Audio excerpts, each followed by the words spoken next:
Y'all know what it is. MZ Talks Boxing.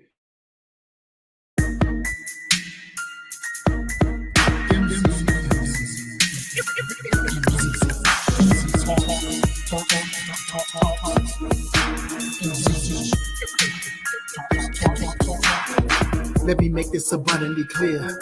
We talk about boxing here.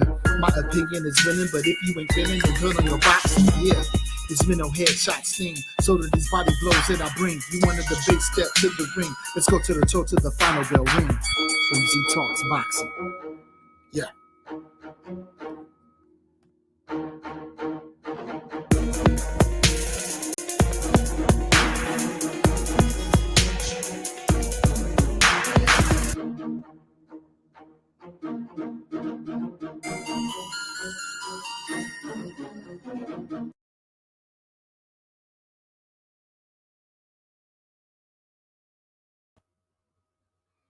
What's happening? Are we on? Are we on? Yes, I do believe we on. Well, I guess. Oh yeah, let me stretch all the kinks out and get it together. Whew, that felt good. I missed y'all last week, but I'm here right now today, and we're gonna have some fun. We're gonna talk. We're gonna chill. The floor is open. Let's talk about whatever, and I do mean whatever. As always, I guess I got to sit back and chill for a minute. Let the family realize that we did make it today. We will be doing the show. We're going to have us some fun. We're going to enjoy the day. As you can see, I got the little MZ in his Wusan mode. Wusan. You know what I mean? I have to go.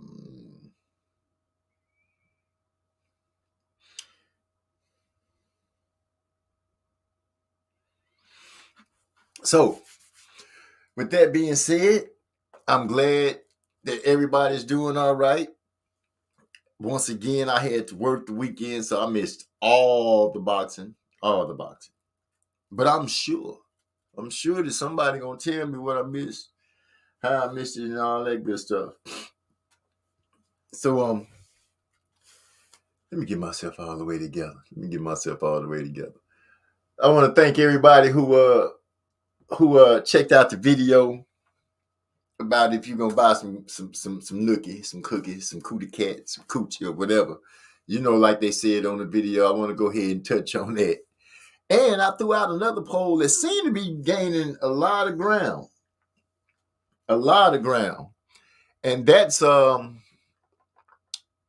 what's a deal breaker? What's a deal breaker for a girl or a guy in a relationship? I want to get on all that. There's a lot of fugaziness going on with boxing. I'm hearing about Staniotis and boots and all these type things, or is it Ortiz and boots? Either way, I guess it'd be a good fight. I would like for somebody to start concentrating on the girls because they fights are around the corner. I think I'm saying that right. They fights are around the corner.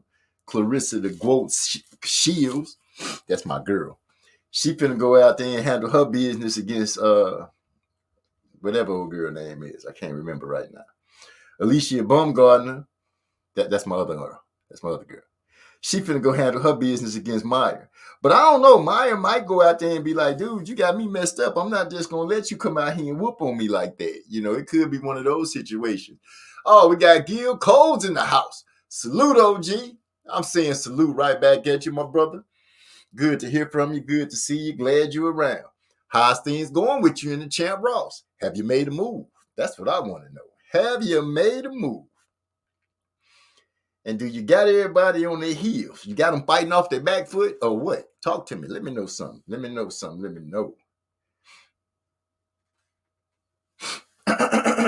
With my blunt. I got me something to sip on. Got me something to smoke. It's going down, down, down, down, down. It's been a beautiful week. I've been enjoying. Work's been going pretty smooth. I'm moving up that Purview ladder. I'm about to take somebody's spot. I told y'all I was on a mission to take somebody's spot. Oh, wait. 8th place. Now, wait a minute, man. What are we doing in 8th place? Somebody call the people. Let me make sure that nothing wrong with my math. Am I supposed to be talking to Gil Cole? Is he in 8th place? That's not in the top 5. But he family. Okay. He family, so I can go ahead and keep talking to him. So, anybody got anything new they want to throw out there in the search, in the comment bar? Go, feel free. Feel free to let out whatever angers, anything that's bothering you, anything that made you feel good this week. Drop it in the chat. Let's chop up on any and everything that we most possibly can. That's what I'm thinking. But let me go and get it started early. I'm trying to find the music for y'all. Say a deal breaker in a relationship is anything you ain't putting up with. Some people put up with a whole lot. You sure right, Gil. That is a good deal breaker. I've seen, I'm going to have to pull it up so I can go ahead and read the comments. Do you know that video by me just asking that question has over 1,000 views? I'm like, we put in work on boxing. Good stuff. And I touch on some other political things and current affairs, and they don't get as much action as that. But I do want to chop it up. Another thing, cheating is a deal breaker. You know what I'm saying? I feel like you should be able to have open communication. Open lines of communication will help save a lot of things when it comes to relationships. So a deal breaker in a relationship is anything you putting up with. And I have seen men and women put up with some of the most ghastly things from the so-called partner that they have. They so-called girlfriend or boyfriend. I have seen them actually put up with some ghastly things. And it makes you say, damn, you must really be desperate to be dealing with this person to put up with all that. But, we're going to wait for enough people to get in here so we can pull the meat off the bone. Salute to my boy Trey X in the house. My bro. My guiding light through making bets on boxing. What's happening, my brother? Oh, shit. Did I leave a link? No, I didn't. But I'll throw one out there just in case anybody want to jump on. Because I'm going to just enjoy this night. I'm off. I've already told the boss, don't call me. Don't text me. Don't send no smoke signals. Don't do none of that. Just leave me be today. Let me kick it with my family because I've been missing my family. I've been missing my brothers. I've been missing my sisters. I've just been missing. But I have been making money. King boxing. Salute. We got them falling in real rapid today. And I'm glad to see everybody. And I hope that everybody is in good spirits and things are going well with you. That's in the earshot of my voice. Dang, I forgot what's the name. Let me see. Y'all let me know what y'all got in your sipping glass. And what you smoking on? I got a sativa over here. Let me find out what the name of it is real quick. So I got some sour dog.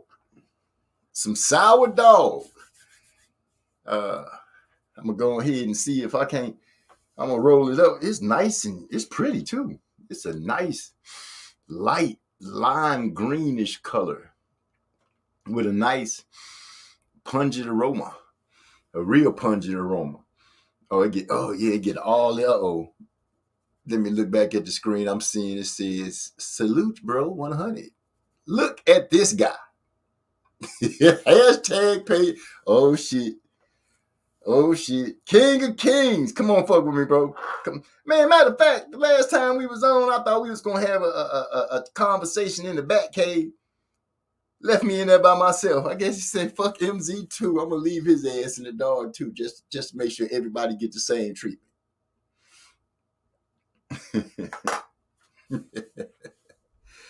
But, with that being said, let me go ahead, pull this up. Shooty doo doo doo doo doo doo doo doo. I'm hearing a lot of news about Earl Spence and Terrence Crawford. People are starting to really get upset. It seems like I don't care. I really don't.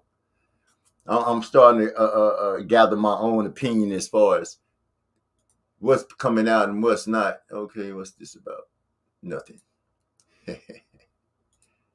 Nothing from nothing leaves nothing. And you gotta have something. Wanna be with me? Go ahead and get this share screen up so I can get everything just like it's supposed to be. And then we'll be rolling down the river.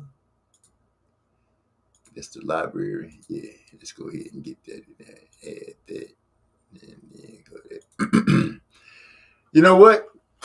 I'm going to go ahead and give y'all a quick taste of High Noon while I break down this bud and get things going. And then we can start rolling. Y'all can start throwing questions, start throwing answers, start throwing anything. But let's mess with that relationship deal breaker. Everybody in here that spoke on it, and I'm sure the people that's going to be coming in spoke on it. So I want to dig deep and dive deep on it just to find out. And I'm going to let y'all know how that conversation went, because it went further than the video that I gave y'all about sending a deposit for the coochie. With that being said, Gil played the flute. What's up, Gil? Cole's in the house. What's happening? What's happening, bro? Man, what's going on with you? Good to hear from you. It's always good to hear the voice of one of the brothers from the Block family. Ah, man, I'm just chilling, bro. Out here getting bit up by some damn mosquitoes right now. Where's your mosquito block? I just took a shower. I can't put that on. Huh? Oh man, you gotta get some of that natural stuff and use that natural stuff to keep them off for you. How's life treating you out there in Florida? Man, it's all good. It's hot. It's hot and raining. But other than that, it's all good. I'm used to it. So I seen an article on somebody's channel. I didn't stay there. I didn't even recognize whose name it was. I just seen the article. It said Keith saying that he'll fight any and everybody. He'll fight all the youngsters. I've been telling y'all, man. Keith won't smoke with anybody. Just got to pay him. That's all. Yeah, but how much is he gonna be asking for? Is he gonna be asking for some ridiculous number? You know his number be 10 million, but you gotta counter offer. Okay, I mean, so we need to negotiate. See if we can come to somewhere nicely in the middle. Mm-hmm. Something about at least 7 million. He can get 7. Ex-champion, unified. His name is known. You know, he was at the top of the game for a little while. You know, if it's a pot there, yeah, I could see that, but I could see that. I mean, if what's his name, Amir? If Amir Khan could get 7 fighting Bud, why Keith can't get paid, bro? Hey, I'm not one of the ones that try to stop Keith from getting paid or anything like that. I would never do that to any of the fighters. I wouldn't try to stop them from getting paid. But what I want to ask you is, out of all the guys that are lined up that could face Keith, who do you think would be his easiest opponent, and who would be his hardest opponent? I feel like his easiest opponent would be Conor Benn, and his toughest would probably be Boots. You think Boots? I think Keith can beat Stan Jonas. Okay. So y'all heard it here first. His weakest opponent would probably be Conor Benn, and his toughest opponent would probably be Boots. Yep. Okay. Boots and then Virgil. Boots, Virgil, then Stan Jonas. But I think he can beat Stan Jonas, but I think Stan Jonas a little bit better than Conor Benn. Okay. I can see. I can understand what you're saying on there. I can see what you're saying on there. Now I just got to go ahead and put this up here because Trey X has let it be known. He said, "Don't let this man on the panel with all this Thurman advocacy." This guy makes top 10 for 2 weeks, and now he's all on the panel. Oh, shoot. Shots fired across the bow. Shots fired across the bow. He coming out with the guns blazing. Yeah, when you look at the champ, you ain't on Facebook, OG? I go on there every once in a while, but like I said, work been having me, and I try to dodge the Facebook a lot because the minute my name show up, a lot of stuff start coming to my page. I'd be like, I'm not really trying to see all that extra. Well, I was gonna say, if you go on there and you go on the Champ Ross, right, it's gonna show the list of like who in first place. You know what I mean? So Marlo's pretty good with throwing that up there on his on the YouTube page little thing that he be doing. Yeah, but now my point is though, is when you look at it, right, it's gonna show first place, and then you'll see me in 8th place, right? Right. But you gotta hit this little thing that say see more. You know what I'm saying? When you click on that, it's gonna show the whole list. So you gotta hit that to be able to find like Trey X, I think D-Lo, King Luke, you got to hit that button just so it expands so you can go down the list and find them boys. Because I be trying to find them, you know what I'm saying? Sometimes you got to look real hard to find them down there on that list. You know what I mean? Oh, so you saying like they might be like in the teens and the 20s, somewhere around there? Yeah, somewhere hidden, you know what I mean? Because, when you see my name, it be like right there. You see me. You know what I'm saying? You see me in top 10. I feel you. I hear you. Now I'm gonna just go ahead and iterate where Trey X say I'm 6 points behind Gil.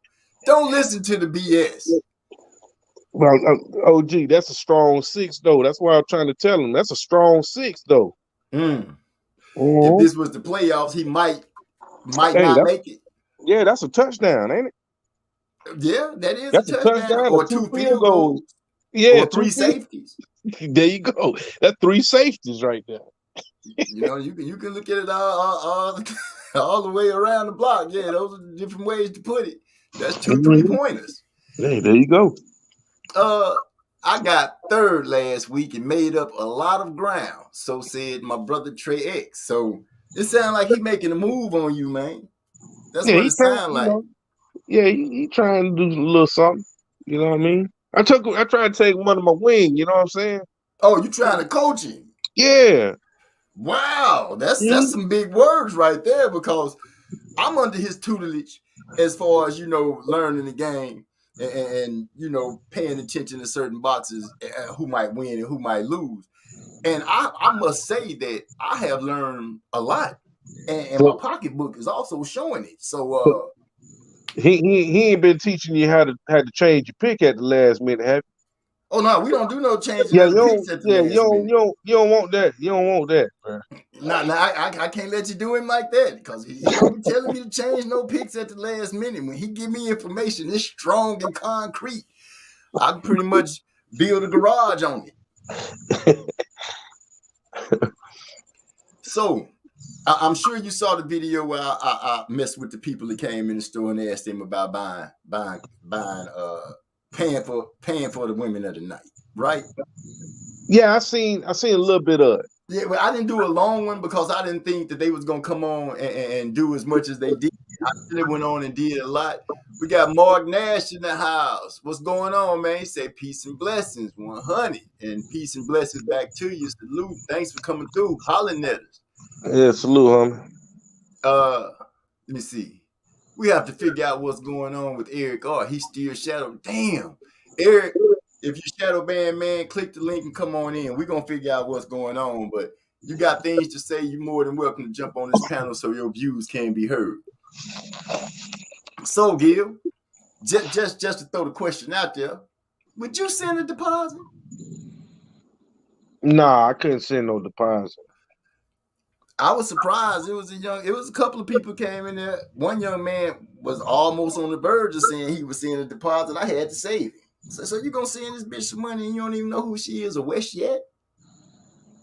Nah. That's a new part of the game. But I just can't believe that people would fall for something like that. Yeah, I don't know nothing about that, man. Must be some millennial stuff. Yeah. So you putting deposits on coochie. That's amazing. That is amazing. Man, I used to be able to get it with a chicken box. An empty chicken box? Nah, like an 8-piece, man. You know what I'm saying? Get an 8-piece. Whoa, wait a You know what I'm minute. So saying? Hell, you might be able to get it with a gallon of milk. You know what I'm well, milk saying? is high these days, you know what I'm Yeah, saying? gallon of milk, man, for the kids in the morning eating cereal or something like that. Oh man, we Come got on. Marlo in the house. I'm sorry. But I gotta say what's up to Marlo. He say salute to the fam in the chat. I say salute to you, and I hope that Better Have had a great birthday by you and the children. I hope y'all did something nice for her and everything went great. Y'all do me a favor and hit that like button on your way in, man. Y'all do that for me. So I want to say what's up to Rashawn's boxing talk. That young man, every time he does a video, he keeps it so real. He calls out the channel and let people know to check us out. And I want to salute him for that. He also gives shouts out to Mark Nash on that. The dude is consistent. I mean, he surprised me. I looked up one day and seen that I was mentioned by his channel. I went and checked it out, and I want to say thank you 100 times over for what he does. And he has some good analyzations of the fights that he be talking about. So if you haven't checked him out, you know, I would say check him out. He's a pretty cool dude. He don't do a lot of hollering and screaming and nothing. He pretty laid back and just talk like, you know, just lay it out on the line. So Yep. if y'all get a chance to check him out, I would suggest that you do. That's just me. I'm just saying, you know, that's just me. Yep. But salute, Marlo. It's what you got. You smoke? Nah, I don't smoke. Oh, Smoke you. cigars. What kind of cigars you smoke? The Stogies? No, well, I smoke them too, but I smoke just Black and Milds, man. I need to Oh, stop okay. smoking them damn things. Yeah, man, those things be moving out our store like crazy. They got this new thing called BLK. They be coming in. I'm like, you make a cigar for some black people to smoke and put a flavor to it, they gonna buy it. Mm. Yeah, but I don't mess with nothing no more. I gotta find, but I do gotta replace it with other things like hobbies. I got all Okay. kind of hobbies. You know what I'm saying? You restore cars, right? Yeah, I do body work. Wow. So what's the loudest thing you done restored? Man, I done touched some of everything. Like Ferraris, Maseratis, and just about any domestic car you see on the road. Wow. Okay. So you pretty good at what you do. 17 years. Oh, that makes you that would make you a pretty good go-to man. Certified, man. I'm certified. Certified master of his craft. Yeah, I do a little something. I wish I had a knew that when I flipped my truck over and messed up my Crown Vic. Oh, you got a Crown Vic? I had a Crown Vic. Remember, that was the first accident I had when we had a freeze down here. Me and my daughter was sneaking to go see my wife and surprise her. Yeah. And did a 360 on I-10 and hit the guardrail. Mm. Yeah, that's my daily driver, man. That's my daily driver. Oh, yeah? Yeah, I got an 08. Man, probably the best car I ever had, man. My favorite car that I had was a 85 Sedan DeVille.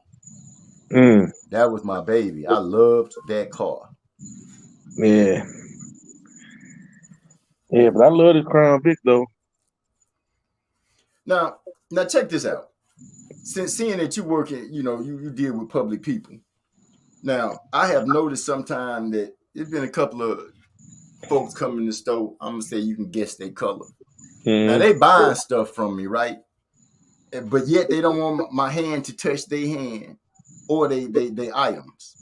They want to try to scan their shit themselves, and I'm like, look, this ain't no self ring up right here, man. You know what I'm saying? How you gonna come into a hood store in the hood and then try to act like you don't want the dude that's working back there to touch your stuff? My hand's cleaner than yours. Man, I don't know. I don't really got to deal with nobody though. Oh, they just dropped the coin and you just do your magic. That's all I do, man. I don't deal with customers. Customers come back there trying to talk to me. I send them to the office. You know? I wish I could send their ass somewhere. Yeah, we got a small. It's just me and another guy that actually do the work. Okay. And my boss, he working. He be in the office, so I ain't got to deal with nobody. I feel it. Tonight is gonna be one of those nights that we just have open conversation, talk about whatever comes through and floats your boat. I am excited. I can't wait to see Clarissa Shields. That's my girl. I can't wait to see her beat up whatever her name is. Yeah. Well, if it's an open topic, really, I can't wait to see what they found in Mar-a-Lago. I'm serious, dude. Yes, I can't wait to see what they found up in there. Now, listening to some of the reports, I've listened to some of the reports from some of the news channels, and they talking about that this man literally it took some White House, took some presidential papers that was classified up out of there, and you got some of these some of the Republicans talking about, oh, this is a witch hunt and all this. And forget, they just glossed right over the fact that this man got papers that he shouldn't have. Yeah. And they trying to say that this is the Democrats' fault that this man did that. Come on now. Yeah. That, and also the what's an old boy text messages that got sent to the wrong lawyer, to the other lawyers. I don't know if you don't tell me he made a mistake like that. But yeah, I don't want to say his name, but his lawyer sent 2 years worth of text messages and emails to the lawyers, to the The question that still remains is now that stuff like this is coming out, and you're literally seeing how people are still trying to stand behind him and ride with him and make excuses. That should let people know. Look exactly how they think about this country and the people within it. Yeah. You know what I'm saying? But if they don't charge him and lock him up, then it's all for nothing anyway. It'll be all for nothing. Now I saw this this video where I think it was in Florida. It was in Mississippi. They were in Mississippi. A trooper, a Mississippi cop, was beating up a man that was in handcuffs. I mean, whooping his ass inside the car. His brothers pull up on it, start recording, and questioning everything. He gets out. He really dogging their brother. Looked like he was trying to break his arm, the way he was handling this man while he was handcuffed. He looks at them and says, if you don't leave, you going to jail. So the brothers, you know what I'm saying, which made me feel with a swell of pride. They were like, man, we ain't going nowhere. We'll go to jail. We'll go to jail. But we're not gonna leave while you standing here doing God knows what to our brother. And really it makes me wonder, if they hadn't showed up, would that case end up turning into a man gets killed in police custody and nothing happens? I am so sick of the way these things are going right now, how these cops are just losing their minds. I saw another video where this off-duty officer who lived down the street from the people on these people's porch. He broke something on their door because their son drove past his house. Now he gonna say, "Oh, your son driving past my house, telling his boys to drive by my house. They trying to case the spot."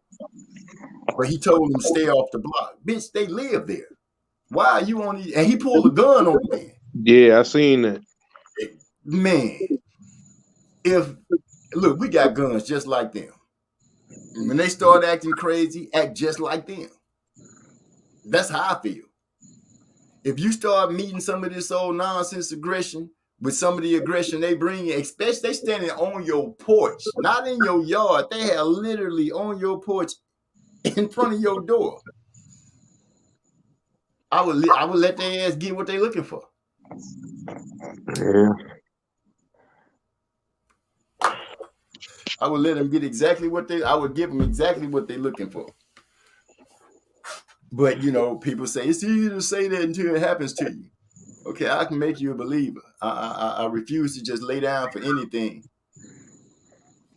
I just can't do that. Yeah, I hear you. We finally got a little rain here in Texas. It didn't do a lot. Well, we got some in San Antonio. I won't say in Texas. I'll say we got a little rain in San Antonio. Kind of cooled it off a little bit because, man, for the last couple of weeks, it's been triple digits. Triple digits, bro. Yeah, it's been like in the mid 90s, but it be raining though down here.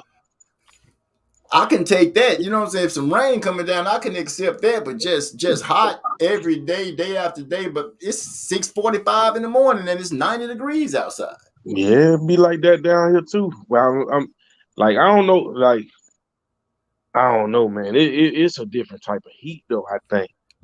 Because like I'm saying, it be like 95 while it's raining.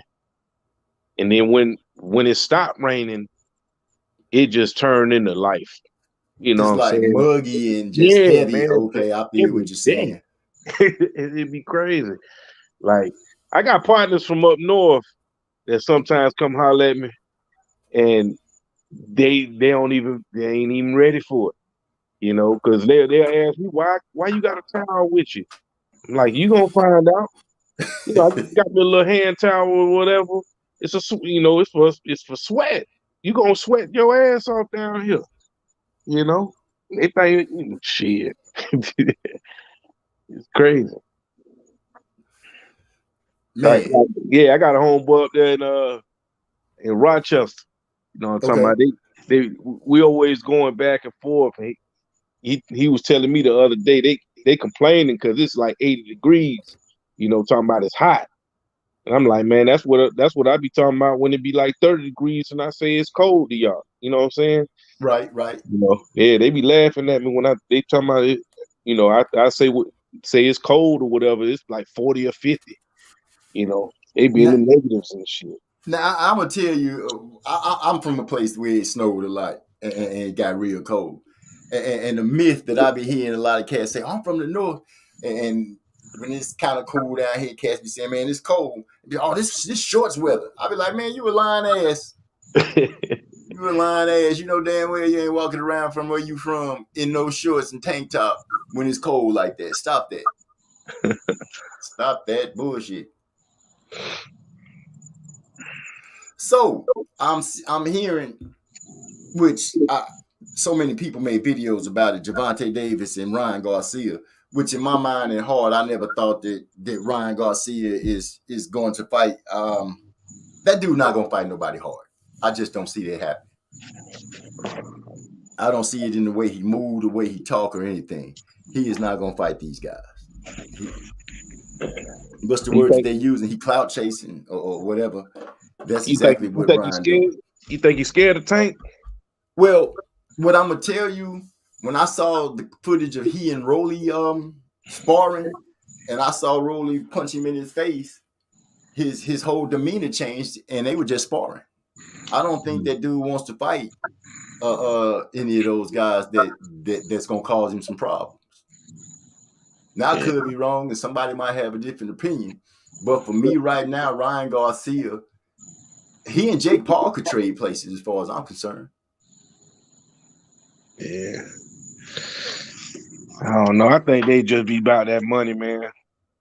They ain't really, trying to prove themselves or anything like that. It's just about money with a lot of these guys.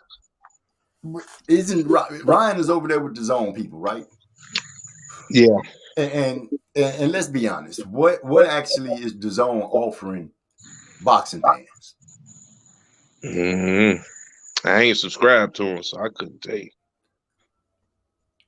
I have when they first came out. Wait, we got somebody saying something. We got Trey X saying Ryan Garcia won us some money. Cut the guy a break. You're right. He did, and I will say thank you for that. And the only reason I took the bet, because if it was me, I went the wrong way and I would have lost. But once again, I listened to the man who helped me get my bets down, and I did come out with a little money. So thank you for that. Trey X, thank you for that. Give that man his props. His rose is why he living. So I got me a bottle of Stella. I done told y'all I got me some what kind of dog I said? Some sour dog. DAWG. I'm about to blaze it up in a minute and see what it do for me.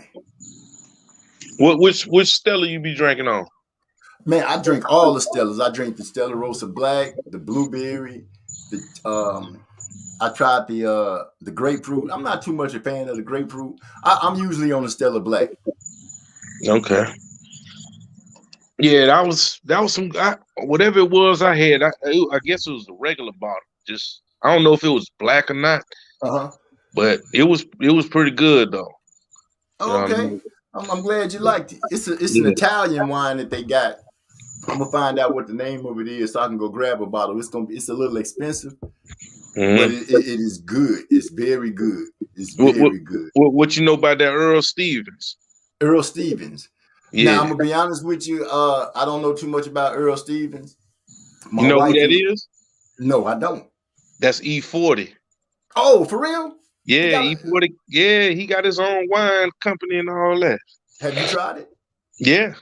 I'm not a wine drinker though. You know, I ain't a big wine drinker, but I got 2 bottles of this. It's some cotton candy, kind of like it looked like I don't know if it's the champagne or like a sparkled wine or something like. It ain't even mine. I bought it from my homeboys. Okay. Love, they big E40 fans, and I just came across. I bought it at Sam's Club. You know what I mean? Okay. But I'm gonna look into that. I'm writing a note right now. Earl Stevens, E40. I'm gonna check it out and see what it's like, and I'll let you know. I'll let you know after I get a bottle and check it out and try it. I'll give you my rating on it. Yeah, some nice looking bottles though. Look nice. I thought I tried it, but it's just not my thing. I ain't this wine ain't for me. I don't really drink wine. Was it sweet? Was it bitter? Dry? No, it was kind of dry, but it had that. It wasn't like Stella is more sweet to me, more like a Moscato or something like the flavored Stellas. Like I had bought some watermelon Stella, the peach, the pineapple. Cause my wife she loved it, and it's on the sweet side. But this Earl Stevens stuff, it was more like a dry, but it had the flavor to it though. I'm not too much of I'm not a dry fan. I'm really not a wine drinker, but Stella Rosa, my wife kept trying to find something that I would be able to drink with her. And Stella Rosa was the first one that we came across that I actually was palatable to me. I'm like, I can drink this. I can drink this, but I can't, I'm not really a big wine drinker. I used to sip a lot when my mom was alive back in the day, but my mom always had a good wine. I could always drink what she had. Mm-hmm. I could always enjoy that. I've been on rum lately though. That's been my drink. Yeah, drinking rum. You mix it or you go straight? I can go straight, but sometimes I mix it. Usually I mix it with like Coke or like what's some of that?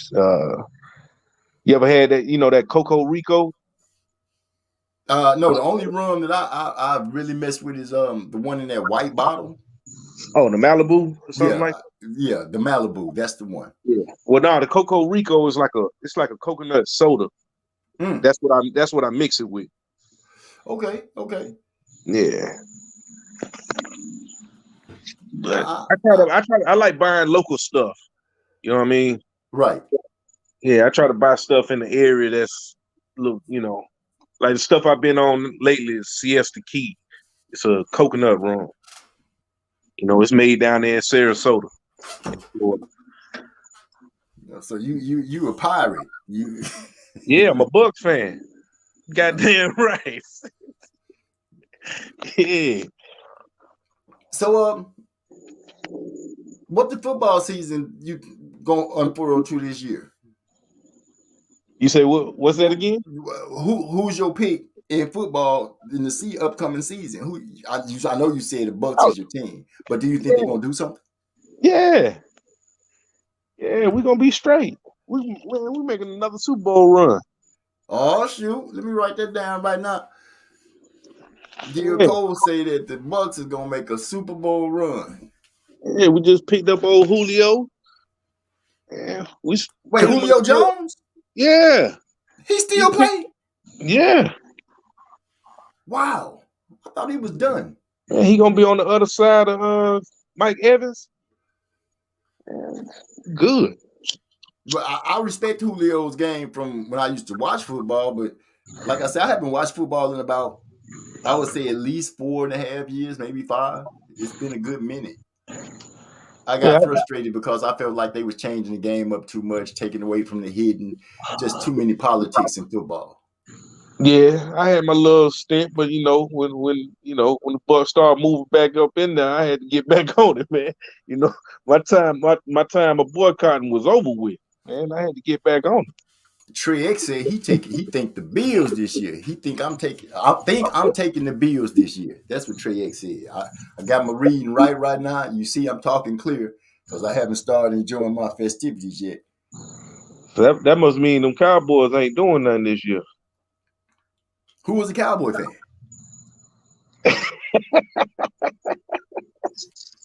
Y'all don't mess, you don't mess with them Cowboys? Dude, let me see. I was a Cowboy fan when they had Dorsett, Starbuck, Danny White, them. I liked them then. I messed with them when they had Emmitt Smith and Michael Irvin, Troy Aikman. But I've really never just really been on the Cowboys bandwagon. I've never really been that guy. I'll be honest and say it. No, I've never been a Cowboy fan like that. I ride with the all Chicago team: Bulls, Bears, Cubs, White Sox, Sting. Now I know that they suck, but that's my team. That's who I'm riding with. Mm-hmm. Trey X say we rebuilding. I don't know if he's talking about the Cowboys rebuilding. Yeah, he talking about them Cowboys. They still got that dude Zeke Elliott, right? They running back. Yeah. Is he still good? Yeah, he's still good. I don't know. When looking at Zeke gave me some kind of off-putting vibes. You know what I'm saying? Especially that day when he reached over and pulled that lady's shirt up and showed her cha-chas. I was like, what kind of madness is this? Cowboys just run around pulling people's shirts up, showing their cha-chas? I might need to go ahead and start getting into some kind of professional sport, see if I can't pull something off like that.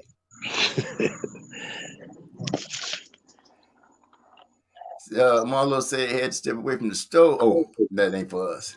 Oh, wait, that is for us. He said he had to step away from the stove to say Trey know about those Bills, LOL. Allen for MVP. Yeah, okay. And then Trey X going, okay, shot fired. It's not really a shot. MZ is a Cowboy fan when they win, basically. No, not really, because even when they winning sometime, I'll be like, they're going to find a way to screw it up. And they do. But you just said sometimes, though, right? Yeah, well, you saw how far apart the teams were that I named. I named Danny White, Roger Staubach, damn, I can't even remember, Tony Dorsett. When did Roger Staubach play? Like in the 70s? Hey, I don't need you trying to let everybody know how old I am. God. You know what I'm saying? Starbuck was my guy. He was a gritty quarterback. They'd be out there smashing the hell out of him, and he'd come out there and throw up a Hail Mary and win the game. Yeah. I can't say I did watch I was able to watch Walter Payton play. You know what I mean? That's my favorite football player of all football players. I love Walter. Yes, I love that dude because for him to be the all-time rusher at the time that he was with a team that actually sucked for years, and he was putting up those numbers, man, Walter Payton was a hell of a football player to me.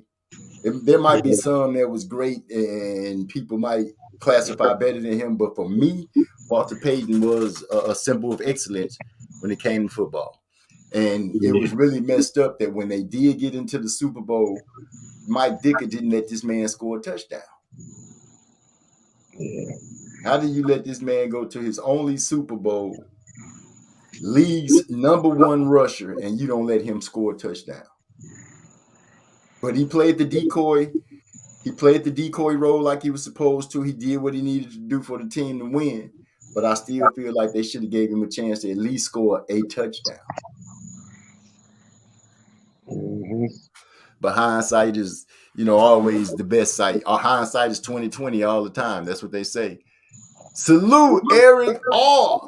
is in the house. He say, salute family. This is my old account, but we can see you. Boy, that's that COVID account right there. Not the COVID account. But he must have got it. He must have got his shots for it and everything because he's showing up. Yeah, we can see you, bro. We can see you. Glad you back. Glad we can see you again. Happy to see you in here writing and saying what you need to say. Saying what you need to say. So I'm sure everybody agrees that disloyalty in a relationship is a deal breaker. And when you put on there, let me make sure I go back. You put on there, what did you say earlier? A deal breaker in a relationship is anything you putting up with. Some people put up with a whole lot that you're not putting up with. And can you elaborate on that? Oh yeah, let me go ahead and give you your wrench right now, Eric. Let me pull it up so I can get you squared away. Nah, I feel like it just depends on the person, because some people, first, most people say like cheating, but then I know a few people that just, it's cheaper to keep or however, you know what I'm saying, don't mind getting cheated on and getting drugged through the dirt, you know what I'm saying, they still there, men and women, you know what I'm saying, so it's just whatever that person decide they not putting up with, that's the deal breaker, but like, some people deal with some craziness, you know what I mean? I guess you would have to equate that to them not knowing their worth. Yeah. You know what I'm saying? If you're willing to put up with anything from somebody, that means that you're not really for sure about your worth, and you're willing to let somebody drag you through all type of situations and put you through all type of situations. I, for one, try to teach my daughters and my son that, your worth is very valuable, and if a person is going to deal with you, they have to be willing and understanding that's a 50-50 thing. It's a give and take thing. And, if you don't want somebody doing something, throw it off to you. Why would you do that same thing to that person? Yeah. Oh, no things necessary, Eric. You're supposed to have a wrench. And anytime you have a problem with one of your an account and you come back, your wrench is permanent.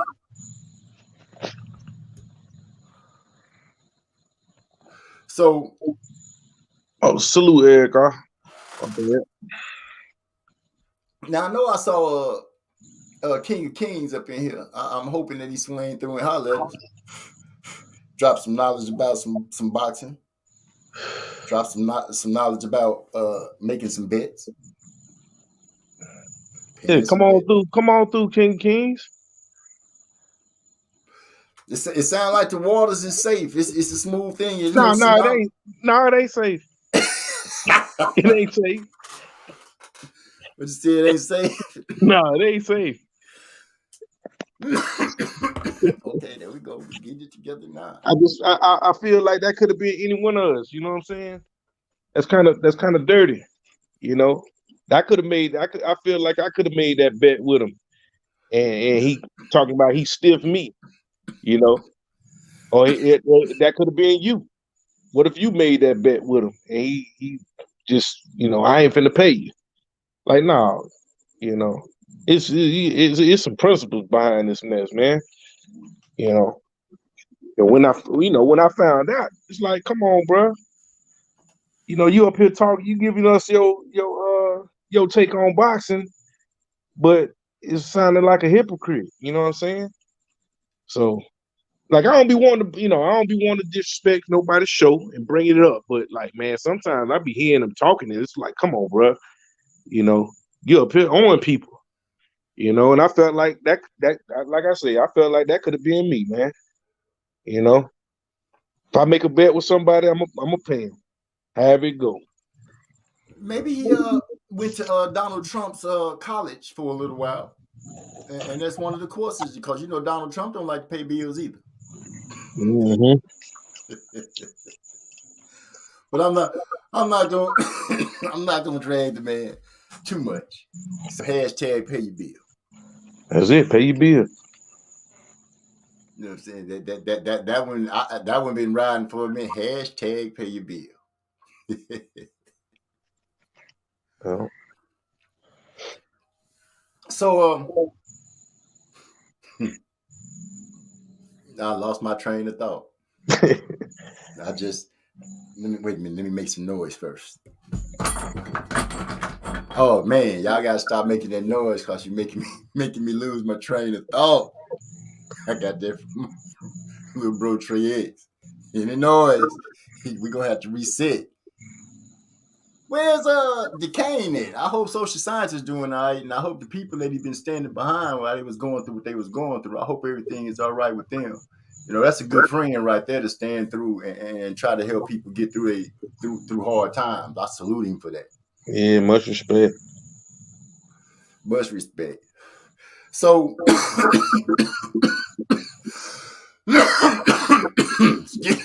hold up. Oh shit. So, no need for anybody to worry. But I done found out my wife made it to California. I told you guys she was going up there to take care of my daughter and the new baby that's on the way. Tell me why my daughter didn't call COVID. Her husband didn't call COVID. My second oldest granddaughter didn't call COVID. And my sister, Big E's wife, she had come down with a case of pneumonia. But God good, he pulled them through. She's doing a lot better. She's back at home. And I just want to send shouts out to her and let her know I love you, sis. I love you. And stay strong. I'll be down there to visit y'all in a couple of weeks. I'm gonna make it my business to do that. Go down there and get this song, get some music recorded. I want to let you guys know I moved slow, so the release dates that were supposed to take place this month will take place in September instead. And I'll be dropping that High Noon song. I'll be dropping the Yo Cypher song. Maestro got a track called Party Leg. It's just a dance tune. It's an instrumental, something for people to get in the club and just jam to. We'll be dropping that. And I'm going to try to find one more song. I'm going to try to give y'all a 4-piece in September. That's what's up. But yeah, hey, last month I caught that mess too, man. Really? Yeah. How did it do you? Ain't no joke. I woke up. Well, I know I got it from my wife. She had caught it at work. Mm-hmm. And then she caught it that Friday. And we both took a COVID test. This was like probably the second week of July. Okay. So that Friday, she took a test. She was positive. I took a test. I was negative. Then that weekend, I was cool the whole weekend. I went to work that Monday, and I woke up with like a back pain, like not a back pain, like a backache. Right. You know what I mean? So I took some Excedrin. I thought maybe I just slept wrong or something like that. That's what it felt like I had a crick in my back or something. So I go to work probably about 10:30. Man, that back pain went all the way to my ribs, or like on my side. It was just aching. You know what I mean? Then it just felt like instantly I just felt bad. Just like almost like a fever, but I wasn't sweating or cold or nothing like that. No chill. It just, I don't know what it was, but it just hit me all at once. It just felt I had to go home. So I went home early that day, went to bed. I'm sick as I don't know what. About 9:30, I woke up. I got off probably about 12 o'clock, 11, 12 o'clock. Got home, went to bed, woke up about 9:30. And took a COVID test. It was positive. So I took Tuesday off, Wednesday off, and I was tired of being at the house.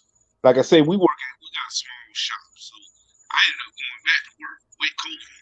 You know what I mean? So I did a couple things around the shop. Couldn't stand it. Ended up going home. And but the symptoms, man, the first day, like I said, it was the back pain. You know, my sides hurting, my leg, my thighs was hurting. It's like aching, you know, just uncomfortable. And then like I ain't lose no taste buds. You know, I had an appetite. I was eating everything. You know, I wasn't throwing up. I wasn't sneezing or no coughing or nothing like that. But every day I felt better. You know what I'm saying? From the first day, the next day, still, you know, so when those like flu type symptoms went away, Right. it was this thing. I asked these people, you know, I asked a couple people what it was. You know, I told them, they was asking me how I'm doing, you know, and this is I was negative at the time. I took the COVID test, I was negative. But I still had, they call it COVID fog. You know what I mean? And it's Okay. it's in your head, where the best way I could describe is like sitting close to like a big screen TV and trying to watch TV. You know what I'm saying? Where you would have to turn your head to look at something and something go across the screen and your eyes trying to follow it, but it's like your eyes can't keep up with the movement of your head, and it make you like your equilibrium is off or something like that. Like Wow. my vision wasn't bad. It just was this like Trey X told me, it's called malaise or something. You know, he said it was something called malaise. Like I ain't never heard of that before either. But it was just this weird feeling, man. And I ain't never felt that, you know, it wasn't, having it wasn't scary. It was just like you just felt bad. It's worse than the flu. You know what I'm saying? Just make you not want to even get up, because you know, with that COVID fog or whatever, it just make you want to just sit right back down. You know what I'm saying? Right. Just So had you kind of drained of your energy and stuff. yeah, it'll sap your energy like instantly. Like I was, you know, that Thursday, I was like, man, I'm finna go to work, you know, because I just, you know, I can't stay, you know, I ain't saying I can't stay home, but I'm just, my schedule is, you know, when you work in this, you know, for however many years I've been working, doing what I'm doing, I get up every morning 5:30. You know, I Right. don't even need an alarm clock. I'm up 5:30, go to work, come home, you know, so that's just like clockwork, you know what I'm saying? So me, you know, being off just 2 days, it just kind of messed me up. You know, I need to get out the house. So I went to work, and I shouldn't have went to work, you know what I'm saying? Not, Right. I shouldn't have went because I was still positive, but just eat, because I went Thursday and Friday. I went half a day Thursday and I went Friday and just worked through it, pushed So through you it. tried to power through it. Yeah, and I shouldn't have. Like, those 2 days, I should have just stayed in bed and just rested, you know, because it kind of, I pushed myself, and yeah, it was just, I should have took that rest, you know what I mean? But Now it is okay, you know, for we black men to sometime, if you're not feeling good and everything, it's not always expected for you to power through. Sometimes you have to take a step back and take care of yourself, yeah, because the most important thing on this planet to you is you. You know what I'm saying? If you mess off your life, those that need you, you know, will be hurting. So, you know, when you sick, you know, make it your business to take care of yourself, man. That's the most important thing. yeah, you're right. Trey X say, yes, sir, malaise. You know, I've never heard of that either, to be honest with you. Uh, Almond Brown popped in. She said, hey, fam, just dropping in real quick, headed back to my live. Love to you, sis, and thanks for stopping through. We appreciate it. Eric R. say, I got lucky. I called it and it took me down for a weekend. Yeah, I had that back pain, like you said, then a cough with phlegm for the next day or two. And that kind of threw me off. He disappeared and popped. Oh, he went on mute for the next day or two. So then my daughter got it. bad for like a week. I'm glad that nobody in my household that I live in has caught it. You know, my son, my daughter, or my wife, none of them have ever caught it. But it has popped up in my family a few times. My sister, my wife's sister, like I said, and then my daughters and stuff. My middle daughter even caught it. It didn't do her too bad. She ran right through it. Yeah. But yeah, I mean, I got vaccinated. I got the 2 shots. Mm-hmm. You know what I'm saying? So I'm just wondering, like, if I didn't have the 2 shots, would it have been been worse? worse? Yeah. That does leave the question. Yeah. And there's no way, honestly, now there's no way to find out. Not that you would want to anyway. Yeah. I But mean, because just some people I heard they would, you know, I was told like, well, how you catch it when you got the vaccine? I'm like, bro, it don't keep you from not catching COVID. It like prepare your body. You know, I'm talking about any vaccine though. Like a vaccine kind of prepare your body to be for able to what fight. could come. But yeah, exactly. Like you get a flu shot, you still gonna catch the flu, but it ain't gonna be that. Your symptoms ain't gonna be that bad. You know, but you know, I don't know. It's like I ain't have no shortness of breath. Like I think my sister caught it like last year, Mm-hmm. and she was telling me she had shortness of breath. Like she couldn't really. I ain't gonna say she couldn't breathe, but like if she did anything, like She was walking winded somewhere, quick. you know, She she got got winded fast. yeah, she get winded fast. Like I ain't have none of that. You know, Yeah, I just felt bad. You know what I'm right. saying? The closest person the first person that was close to me that I knew was a guy named Shagwar that I used to do music with. He started our label, and he had started driving trucks, and he got it, and it killed him almost instantly. Damn. Sorry to hear that. Yeah, man, it took him away instantly. When we found out about it, me, Big E, and you know the guys, the brothers that do music with him, he was gone already and buried. And we was like, why nobody reached out and let us know? Yeah. Yeah, I think last year what was it, 2020 when it was real bad? My yeah, I think it was 2020. But whenever it was real bad, my wife, aunt, and uncle had up there in DC caught it, and they both passed. You know, that's the closest, you know, people I know that actually passed away from it. But Okay. down here, I wouldn't be surprised because they was fighting to take the mask off down here. You know, they ain't care. Man, it's wide open down here. You So know, they ain't, you know. I'm listening. Yeah, I feel what you're saying about them being wide open. That's what's making me go to this next thing, this monkeypox thing that's popped up. Man, Now, when they when they first started speaking about it, you know, a lot of people here in San Antonio was thinking it was a sexually transmitted disease, and then I started doing some looking into it, and it pops up in Africa quite a bit, from what I'm understanding. And you know, you usually see it break out in their face first, and then cover their body. And that's when they spoke on it and said, you know, you can get it from the spittle when people talking to you. That's why usually they break out around their eyes and their face first from the contact like that.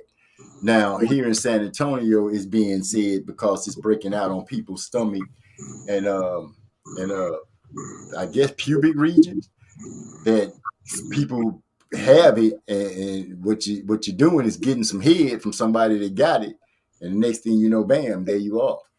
Damn, monkey So pox getting in. monkey popped out. Man, that stuff look crazy too though. I seen them pictures of that. Yeah, a bunch of bumps that's growing on you filled with pus, and then they leave your body scarred. Yeah, I You mean, know, I had chicken pox as a kid. I had that, but man, that monkey pox is on a whole nother level though. Yeah, and just because I know a lot of people don't know, chicken pox isn't really a pox virus. Monkey pox is a pox virus. Chicken pox is what's the word I'm looking for? Classified under a different kind of sickness. Uh, But this monkeypox thing is serious, and I want to see how hard people are going to fight because at the rate that it's going now, it's spreading, and I'm pretty sure we're gonna end up messing around getting the country closed down again.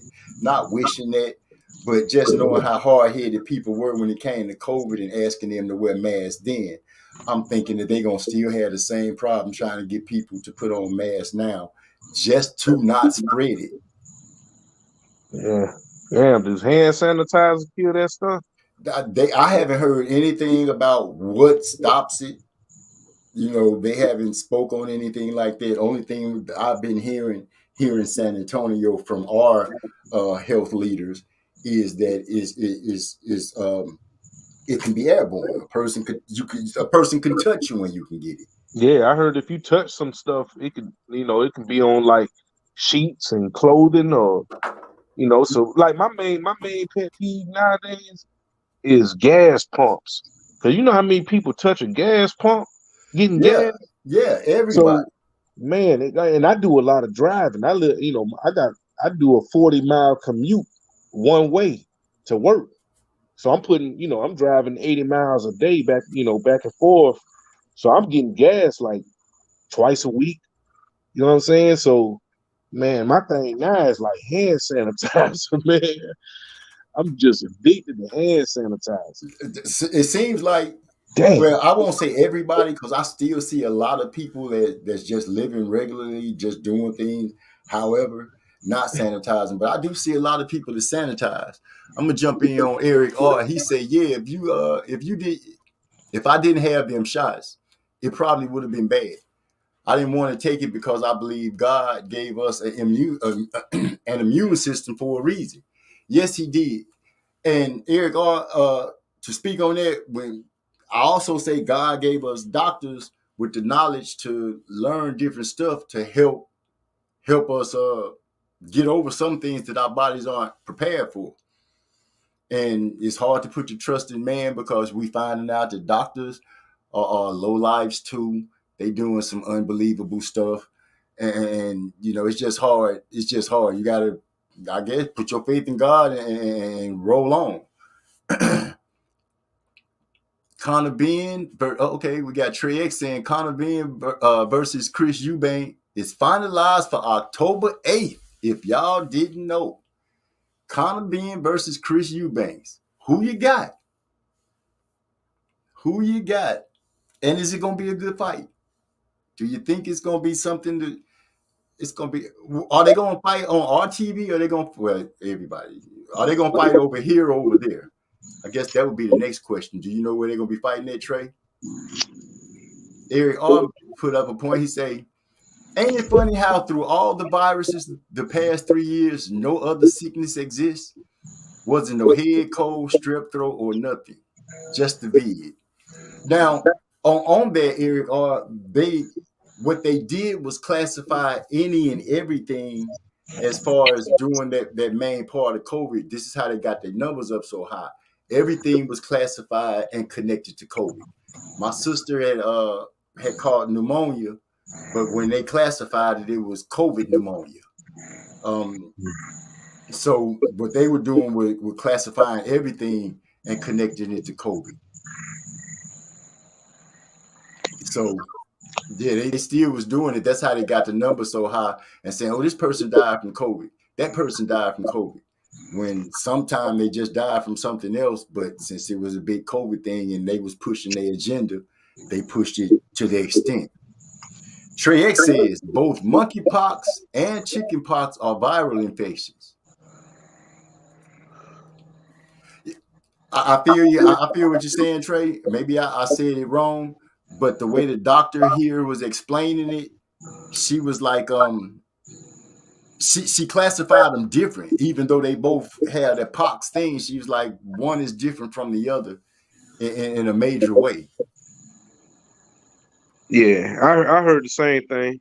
I heard the same thing you heard. that chicken pox ain't a real pox, Pox whatever. virus. Yeah, but it's all viruses though, so he got a point too. Yeah, they all bad. Yeah.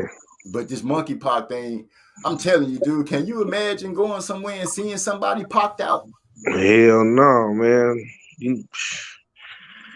Now, when you said that, you did say something that makes a lot of sense. That stuff will be in sheets, bed covers, clothes, things like that. Yeah. These cats that's picking these girls up going to hotels, whoo! Trying to tell you. These hotels I don't think nobody thought about it, but these hotels for stuff like that, you know what I'm saying, that's gonna be a hotbed. That and them Airbnbs. There's another one. We just went to an Airbnb not too long ago. Well, probably probably right before I caught COVID. Yeah, we was out there in Orlando, nice little Airbnb, and this lady got, I'm pretty sure they got a cleaning service that come through when the guests leave. Uh-huh.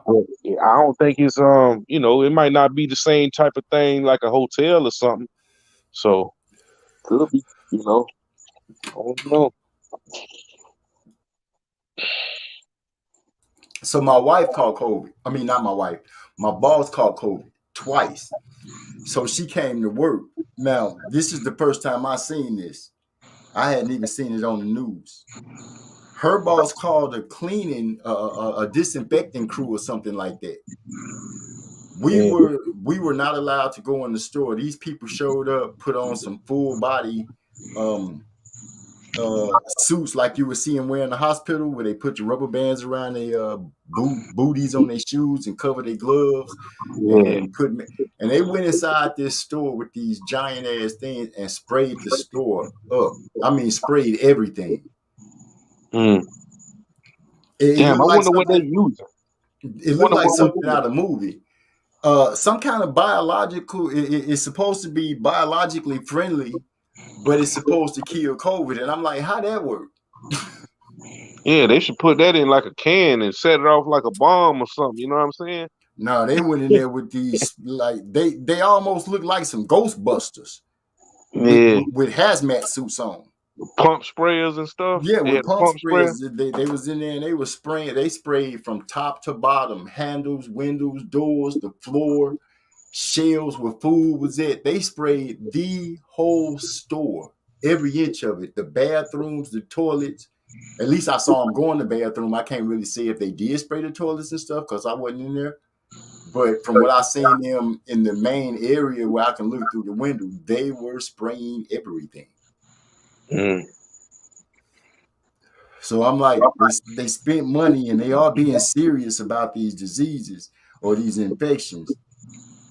And the public, what can you say? You can't really blame the public because the government has screwed up so much.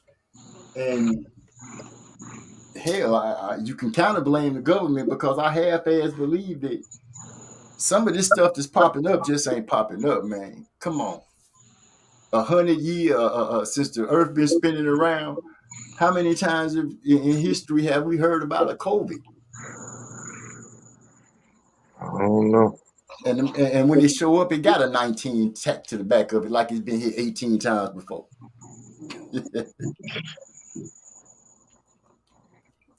Okay, let's read some of these comments because we look like we're talking about some boxing. Eric R. says, Eddie Hearn got a master's degree in putting his investment in the situation to mess up the bag. Brooke, AJ, Canelo. Shaking my head. Makes sense. He did cause AJ to lose to Andy Ruiz by not, I would say by not doing his homework. Kell Brook by having him to go up and fight Triple G. And then Canelo, well, I guess you would have to kind of, I would say, blame Canelo mainly because Canelo seems to be big enough and strong enough that he gets the final say on what move his camp makes. So I would have to blame him more than I would blame Eddie Hearn. But Eddie Hearn was connected to it, so I'll let him carry some of that guilt by default. Trey X said that Conor Ben and Eubanks is a good domestic fight that's taking place in the UK. Oh, that's a domestic fight in the UK. So that means we'll probably like catch the replay of it, or if I get lucky and find out. Oh, I can call my big brother. He could watch. He can pull it up, I'm sure. He say, now being 147 going up against a full-fledged 168/175 pound. Wait, Conor Benn is a welterweight? I didn't know that. I don't hear people talking about him. I haven't really been looking for Conor Benn either, because if he's from overseas, then that's one of my flaws. I am not looking overseas across the pond to look at their fighters. It just don't interest me like that. But if one of you guys bring it up and say, guys, it's a good fight, then I will go and mess with that fighter just to see what it is that you guys seeing. I can't say that. So Eric, all the fighters at 156 at weight that Eubanks has never fought at, and he's in his 30s. Ooh, that could make a difference. He's a little older. He's out of those 20s where you can drop weight and gain weight easy. So yeah, I could see how that could affect him, pulling him down. You know, a good catch weight, 156 is not 154. So we'll see how it turn out. See if these boys, see if it is what it is. Mike Hennings is asking, is Conor Benn related to Nigel Benn? Yeah, that's his son. Okay, I didn't want to sound dumb and say that, but I thought they were sons. So yeah, Wade, come on in here and let it be known. Let it be known. Yeah, I like Conor Benn. I pick Conor Benn against Eubanks. Yeah. Yeah, Conor Benn pretty tough. I forgot who the biggest name guy he fought, but I want to say he stopped the dude. I forgot though. But he all right. I'm gonna have to consult with my boxing oracle before I decide which way I'm going when it comes to making a pick on that fight. I gotta wait. I gotta wait till the words come down the pipe, and then I know exactly what I'm gonna do. But prior to right now, seeing I don't really know much about Conor or why am I having a problem saying this dude's name? Eubanks. Yeah. My great auntie's last name was Eubanks. Why am I having a problem saying it? But yeah, I'm gonna wait for the oracle to let me know. Wait a minute. Yeah, salute Mike Henneke. Salute to Mike Hennings. I'm sorry if I didn't say that. Look like I just got to where I'm taking Benn. Eubanks will be drained. Well, I'm taking Benn, homeboy.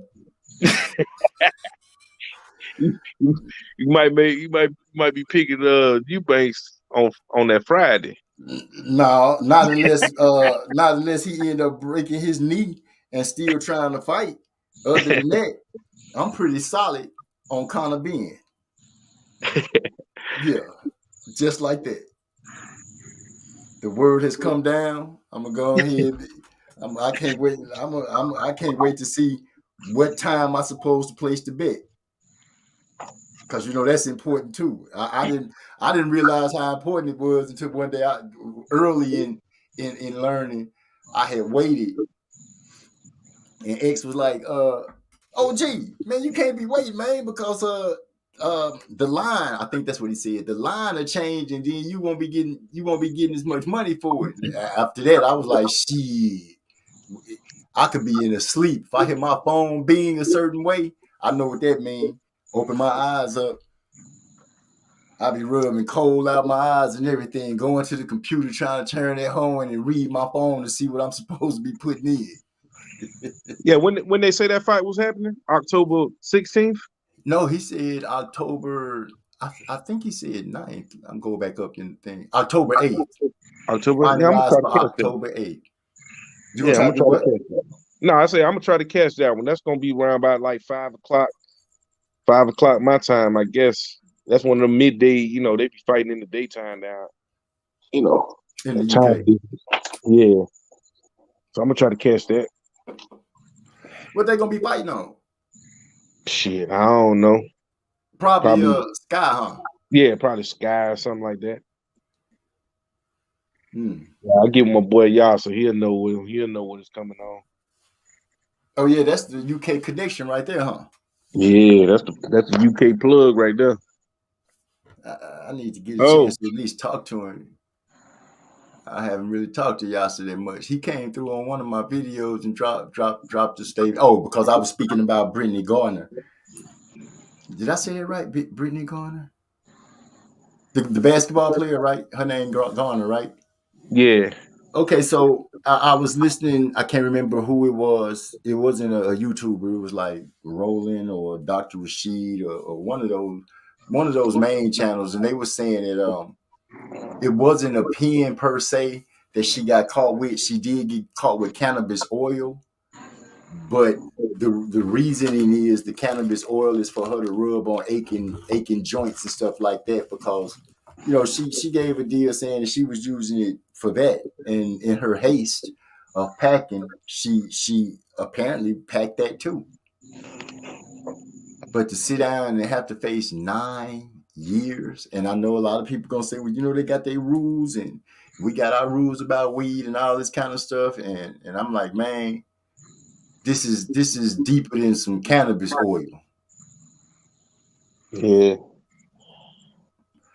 Because isn't somebody over here from Russia that they want back, that they were trying to get back prior to her getting locked up? Yep. I believe it was a news cycle that was speaking on the fact that Russia was trying to get somebody that the United States has over here. Yeah, he's an arms dealer. So you have heard about that? Yeah, it's 2 people they trying to get back. They trying to trade. Wow. Yep. So they snatched up. That's what I'm thinking. They snatched his sister up for. That's what I'm. Mm-hmm. I could be wrong. Plus all them sanctions and all this UK war and all this mess. Yeah, we've been hitting their pockets, So yeah, they trying to get a little get back. I feel bad for their sister. I really do. I really do. And I can be honest and be in my feeling, protesting and all that stuff is not going to do a thing, because Putin, what do they have to gain from it unless the United States get in what they want? And you have to ask, I hate to play the villain and say, do you trade a basketball star for these 2 people that they want? Because we all can look at it and say, dude, we talking about weed. We ain't talking about no crazy drug or no arms or her carrying secret documents or nothing like that. We're talking about straight up cannabis, something that grows practically everywhere. Mm-hmm. You telling me that the Russians ain't over there smoking weed? That's just my thoughts of it, and I won't dig on it too much. Mike Henning says Nigel Benn and Chris Eubank Sr. fought 3 times. Looks like the rivalry continues with the Suns. Wow, I didn't know that. I didn't even put it up on screen. I just read it. I didn't know that, Mike. That's a good one right there. Trey X said the fight, that's his birthday weekend. Oh man. We're gonna have to do something on MZ Talks Boxing and celebrate the birthday. How old you gonna be, bro? Mike Hayden, he's saying he's talking to say now that you mentioned 156, that changes everything. That's like Roy coming back down to 175 from heavyweight. I'm gonna have to change my assessment. But you go ahead, Eric. I want to just sling out there and say Ben. That's all. I'm just say Ben. A much better upcoming fight that y'all haven't discussed is Regis versus Zepeda. When are they fighting? Hyphy, and glad you came through, man. It's always always happy to see you come through. I done said something wrong. Trey X all on me already. Brittany Garner. I mean, not Garner, my fault. Griner, not Garner. I messed it up. But you already know, dude. I told y'all I was already. I'm sipping now and I'm puffing. So I'm gonna misspeak from time to time. And he said, and Chris couldn't carry Ray's. Wait, what? Chris couldn't carry Ray's mouthpiece. You know who I got now? Uh-oh. He talking about Roy Jones. Everyone, Trey's birthday is the weekend of the fight. We need to show up heavy with the super chats to show him our appreciation. Mike Hennies. You sure right. Trey, let me know. I'm gonna make a different kind of candle, not the same one I sent you. I got a new batch that I'm working on tonight. I'm gonna shoot you one of those, man. I'm gonna shoot you one of those. Let me know what you think. Yeah, how can we get them candles though? You talking to them? You talking to the man? Just let me know what you want through an email or something. You do have my email, right? Nah, I don't think I have. Okay, I'll make sure you get it, and you just let me know what you want, and let me know what size you want, because I'm gonna start making them by different sizes. Right now they 8 ounces, but when you get them with the glass and the weight of the candle, you get it's about a pound and an ounce, a pound to 2 ounces. Okay. Yeah. Go ahead. No, I'm gonna say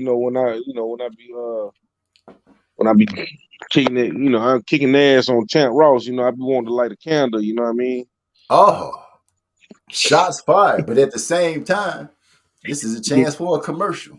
We at HW Wicks also provide candles for stinky feet, stinky bathrooms, and if you say, as one of my constituents say, if he kicking ass on Champ Ross, you might want to sit back and light up a candle and change the ambience of things, because your shoe might have a lot of shit on it.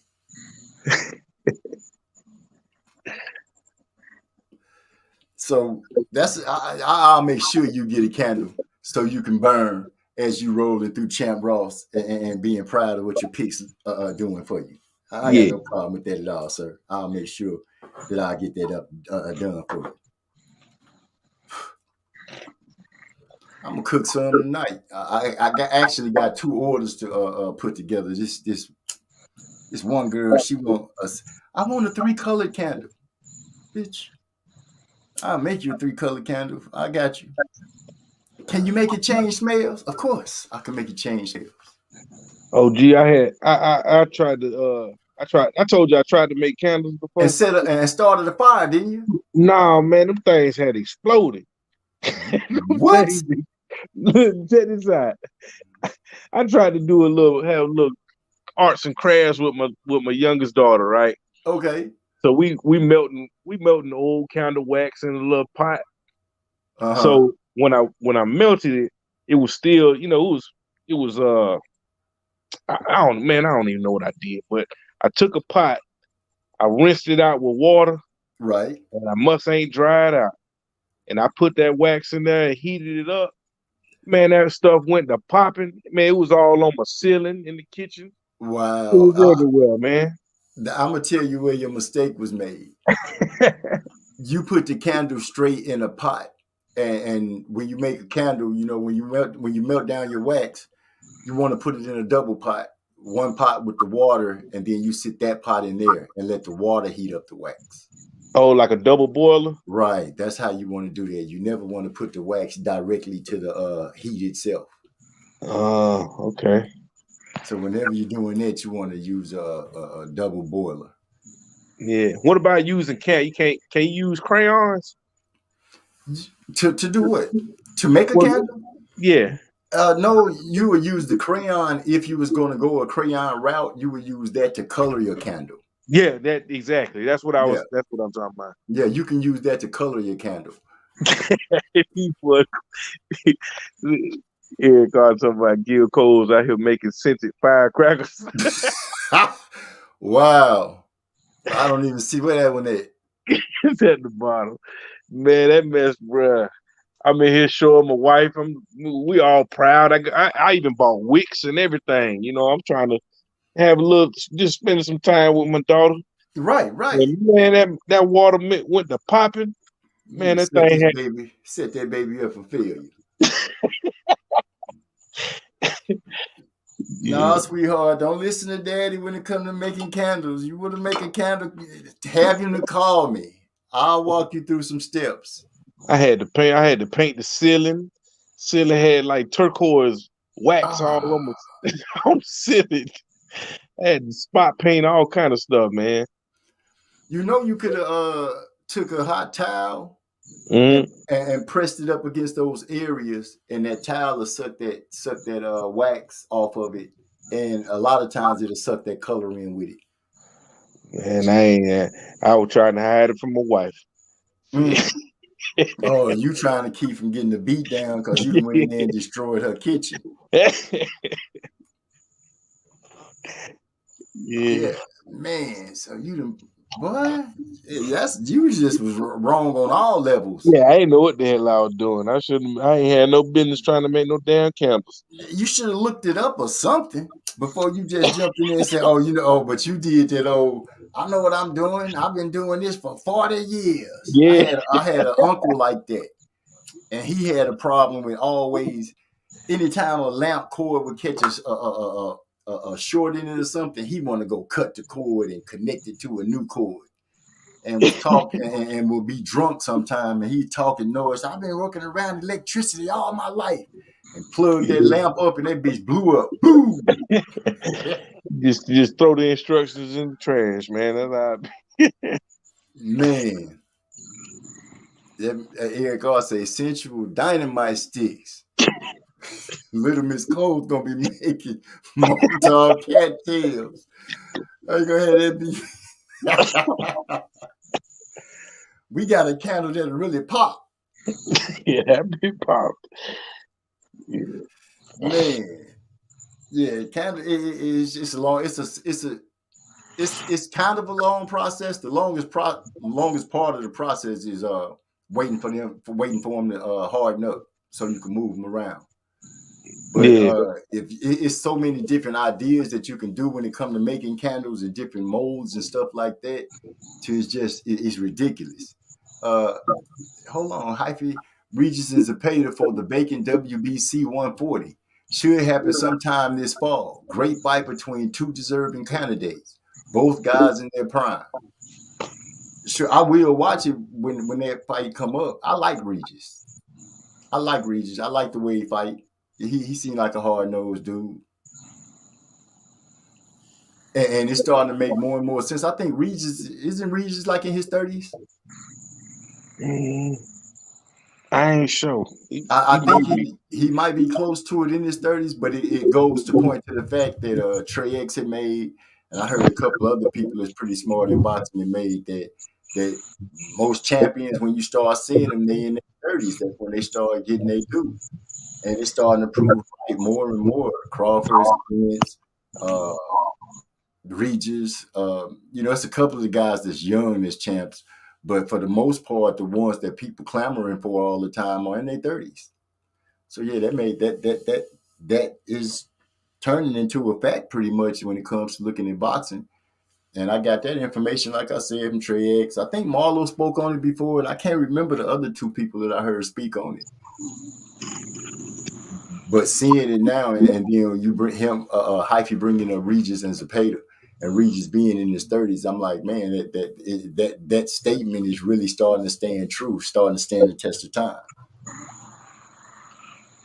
Yeah, I'll probably be picking old Regis.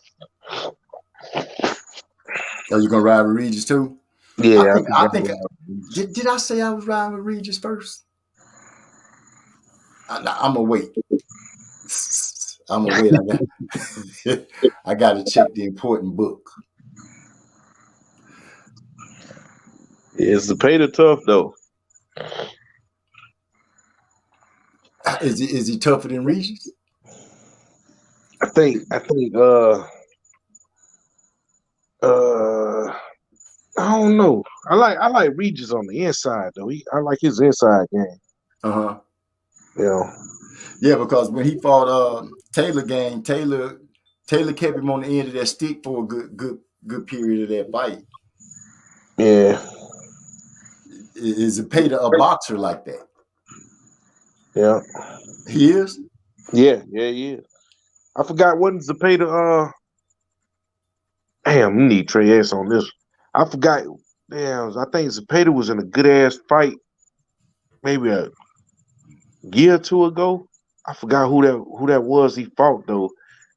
Shit, it was a tough fight. Shit, I can't think of who it was though, but yeah, Zepeda tough though. Mm. I'm sure X, if he hearing you, he'd throw it in there. Yeah. It's something else that was on my mind real heavy. Oh man. So you know how this is a black officer was teaching his class a training course, right? And they had some officers there, and he pulled his gun out and shot this girl. But it was supposed to be a training weapon that didn't have live ammunition in it. But for some reason, his gun ended up with ammunition in it, and he shot this young officer, black girl, in the chest and killed her. Damn. Now he said he made a mistake and all this kind of stuff. You know, the same type thing you hear when the police kill somebody in the streets. Oh, I made a mistake. I thought I was reaching for something else. And a lot of those cops that did that, none of them have been charged or anything. This dude has been charged, and they got his ass in jail. Mm. Yeah. I don't know, man. How you a gun is how you a How you gun an instructor? instructor? Yeah, how is he an instructor? You know? I, I wouldn't be surprised that when they go ahead and get all the investigations, get to investigating into it and digging into it, you know, it almost sounds like a jealous dude and did something, because I just can't see you've been practicing all day and doing stuff all day, and then all of a sudden, bang, you can kill this girl.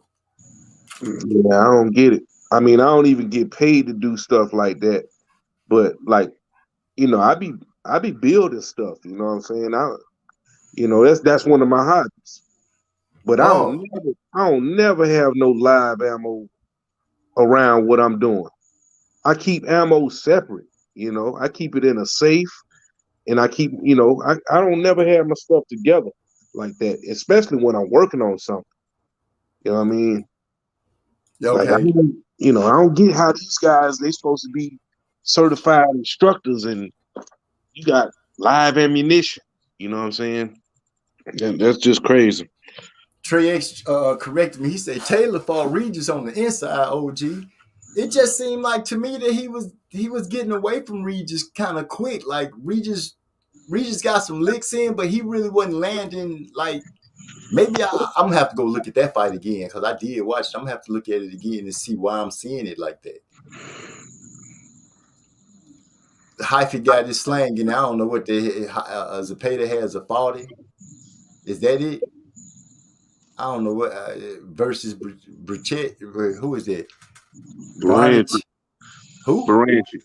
Baranchi. I Yeah. don't see that shit at all. It said Hank Lundy gave Zepeda a good run. I think he talking about when you were saying who he had a good fight with. Yeah. Trey X said Progress definitely has a better chin than Zepeda. Deeper amateur background too. There it is. That's it. That's it right there. That amateur background, ain't it? Mike Henney said, yeah, that situation with the DC with the cop, he said that happened here in DC. He has been charged with murder. He is a retired DC police lieutenant. How you make a mistake like that? You know, so I cram to understand how you could make a mistake like that. But Mike Hennis, if you can, man, keep me abreast on what go on with that, because I know we're not gonna get a lot of detail about it. But if you don't mind, could you please, keep me abreast on it, because I want to know how that's gonna turn out. Then Hyphy gonna stick a knife in me too and say, plus Taylor don't have a jab. Every fighter got a jab. But yeah, I'm gonna have to definitely go back and look at that fight. I must be remembering wrong, but it looked like to me like Taylor he just outboxed Regis.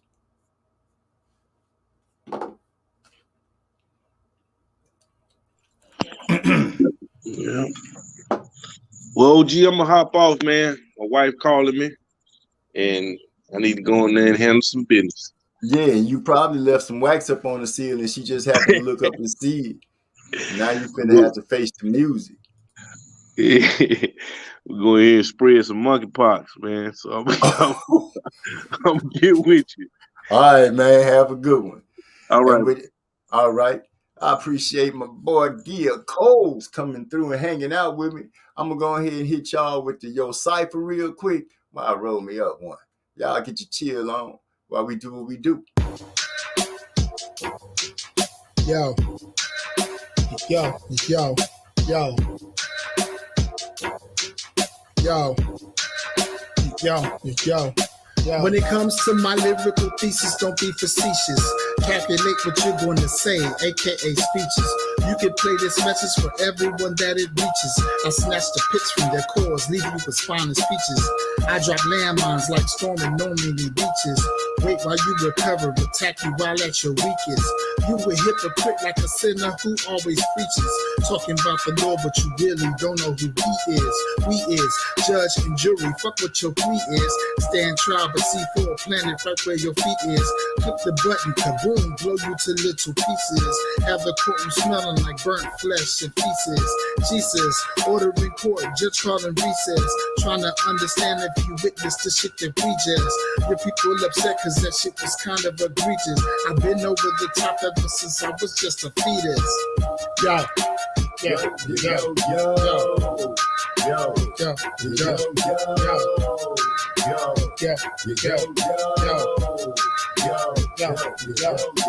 I hear that they've been practicing to spit it automatic. Understand there's no practicing when you already got it. Who they claiming that they better if you're writing than it's no. If it's 21 plus, we gon' finally let it go.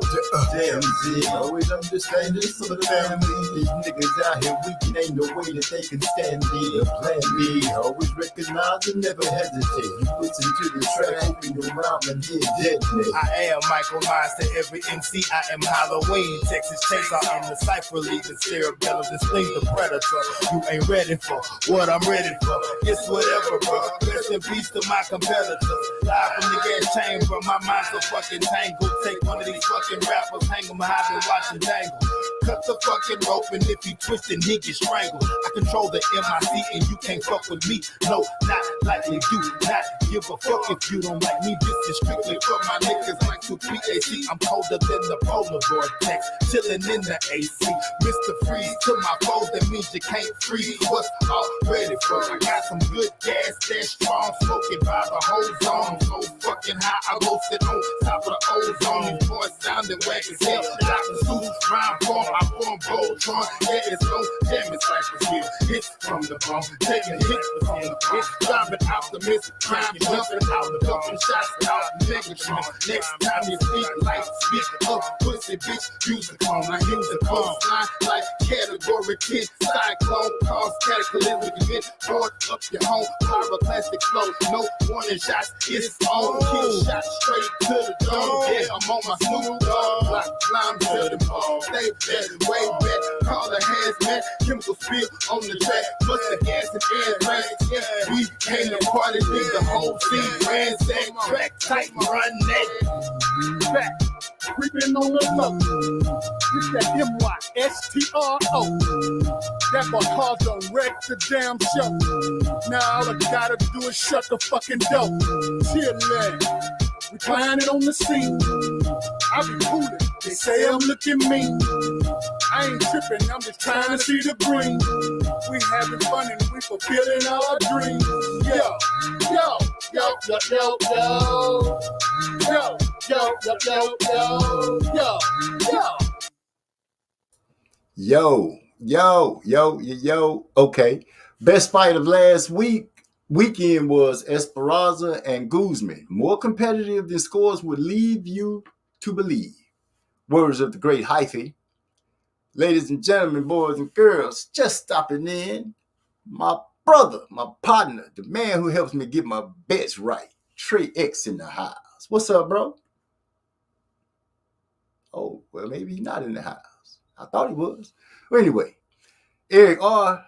Comes through and he says, every fighter not named Keith Thurman and Cobb has a jab. Okay, I can go with that. What's up, X? Oh, no, he burned off on me. Y'all give it up for Mr. Gill, Dynamite Coles, making those damn exploding candles, teaching that baby the wrong stuff. Just got in there doing all back. Could have started a straight up fire. Got the wax right on the heat source. Right on the heat source. Man, I'm glad everybody stopped through. I hope everybody feeling good, getting their chill on and doing what it is they need to do, because I am. I'm chilling and doing what I need to do. Haven't been seeing, I've been working so much and dealing with these crazy people coming up at that store, man. And I do mean crazy. It's ridiculous. Some of the stuff I see, some of the stuff you see working in the store, and some of the stuff you hear. It's all good. All good. Well, I made a promise that I would do some little radio stuff. So while we're sitting here chilling on MZ Talks Boxing, that beat was fire, OG. I appreciate that, Eric R. Back in the studio once again. The X look funny. The X look real funny. What's up, bro? What's up with it, my nigga? He said the X look funny. Yeah, because it got a little mark behind it. I was like, what the fuck is that? I don't remember seeing it. You was about to just be back there for a minute. What's going on man, with you? I thought I'd jump on, man, and give you a helping hand since Gil Coles had to move around. Yeah, hey, I was chilling with OD. He came through. I didn't know he restored cars and stuff like that for as long as he did. Don't let that nigga tell you that shit. That nigga run a chop shop. That's a illegal chop shop. That man said a chop shop. Yeah, that ain't nothing but a chop shop, man. Hey, but he did come in and let it be known that, you know, some kind of way, somehow he in front of Trey X in Champ Ross. Yeah, because I had beat myself. The first week I should have got first because I changed two of my picks, David Jimenez and Mark Heffron. Those were two bets that me and you should have had too, because one was a plus 2,200, the bet that I wanted, and the other one was a plus 775 on the bet that I wanted. So that fucked me up with the bet and on the Champ Ross.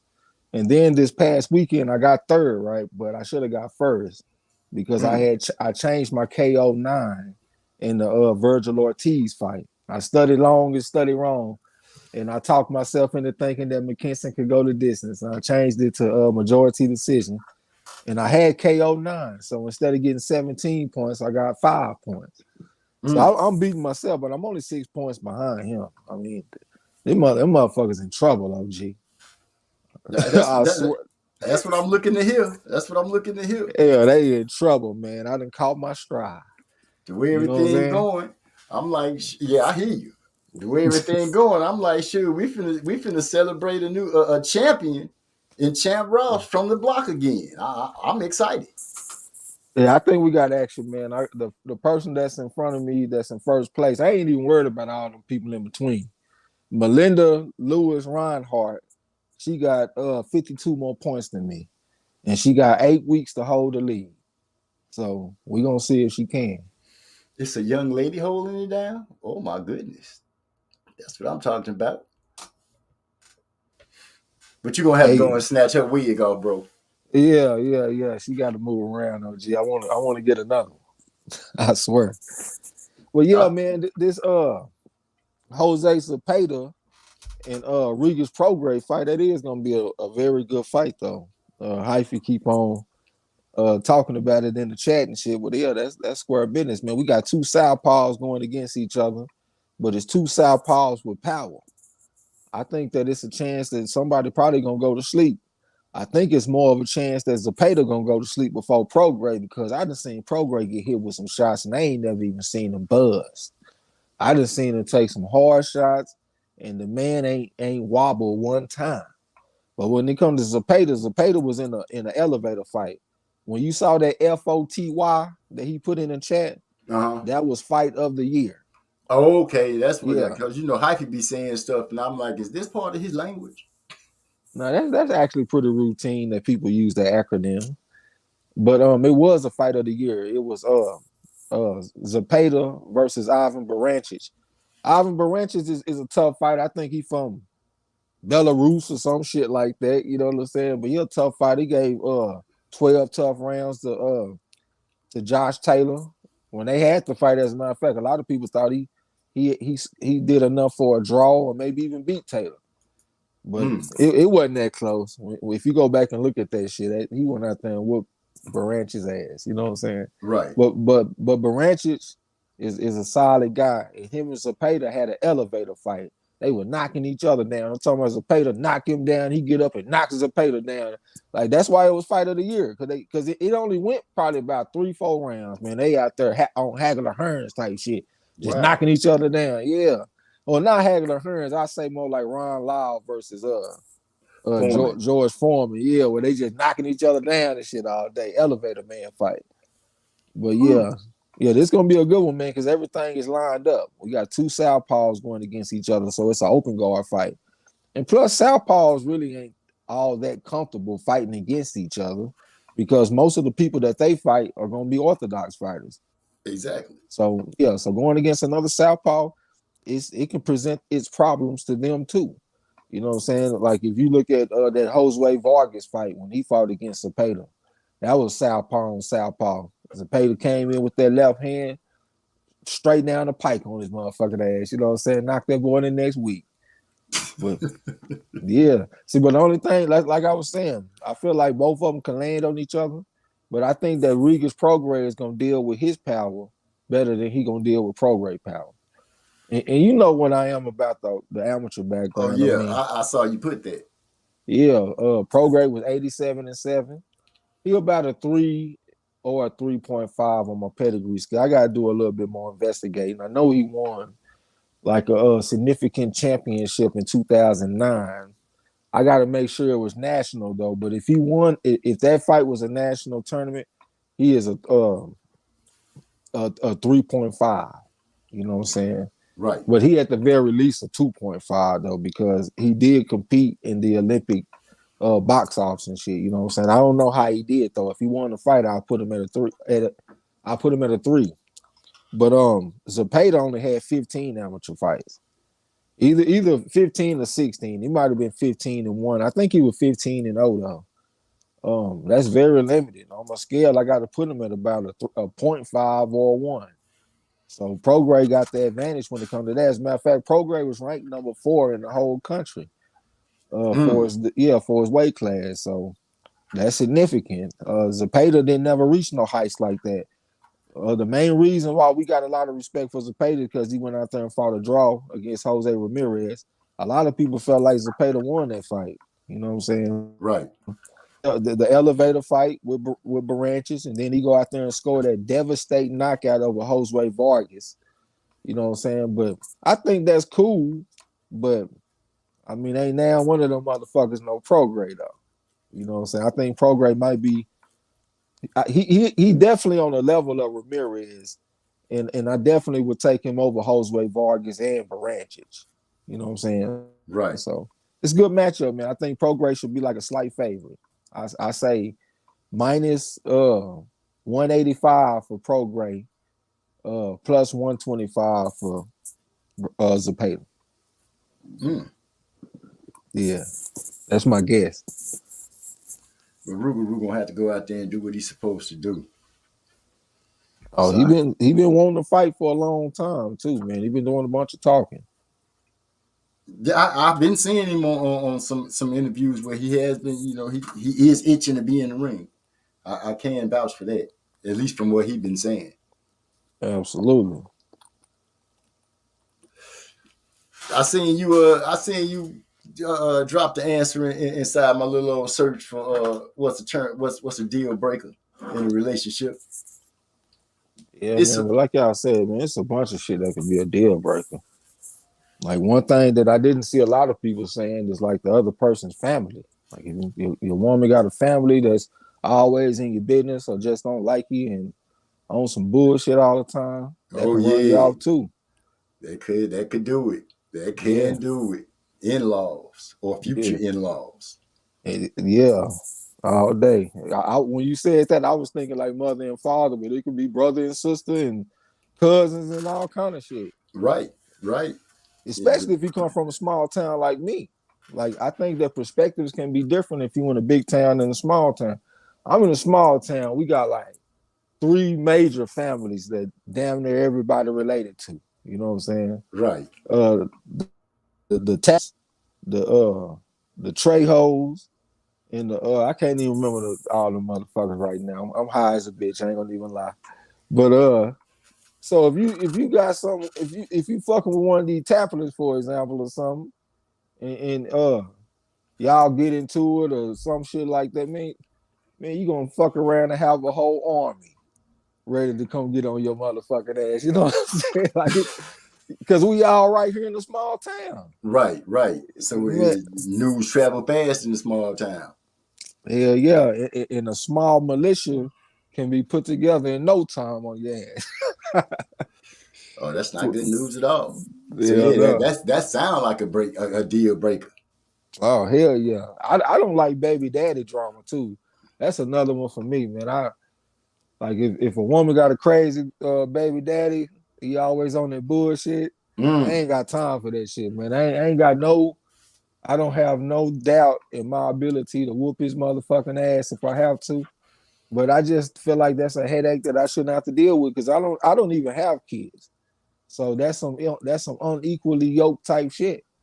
You know what I'm saying? So that ain't nothing that I'm gonna have a lot of patience for. I'm move around on your motherfucking ass quick.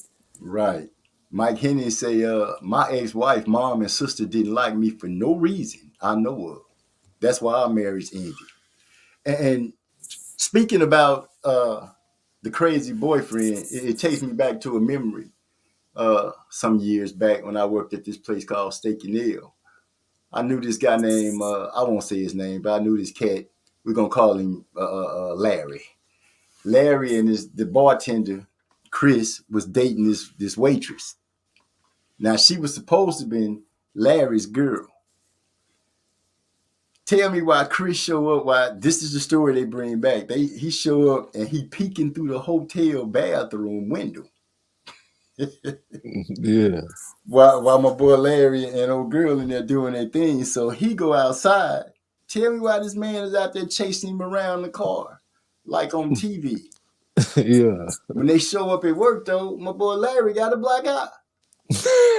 He got his ass whooped out there. Hey, I don't know what happened, but I know he showed up with a black eye over this female who apparently thought this was the greatest thing ever, that she had 2 guys fighting over her.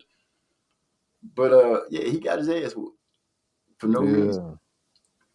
Yeah. I'm not gonna get beat up for no girl. I'm just not gonna do it.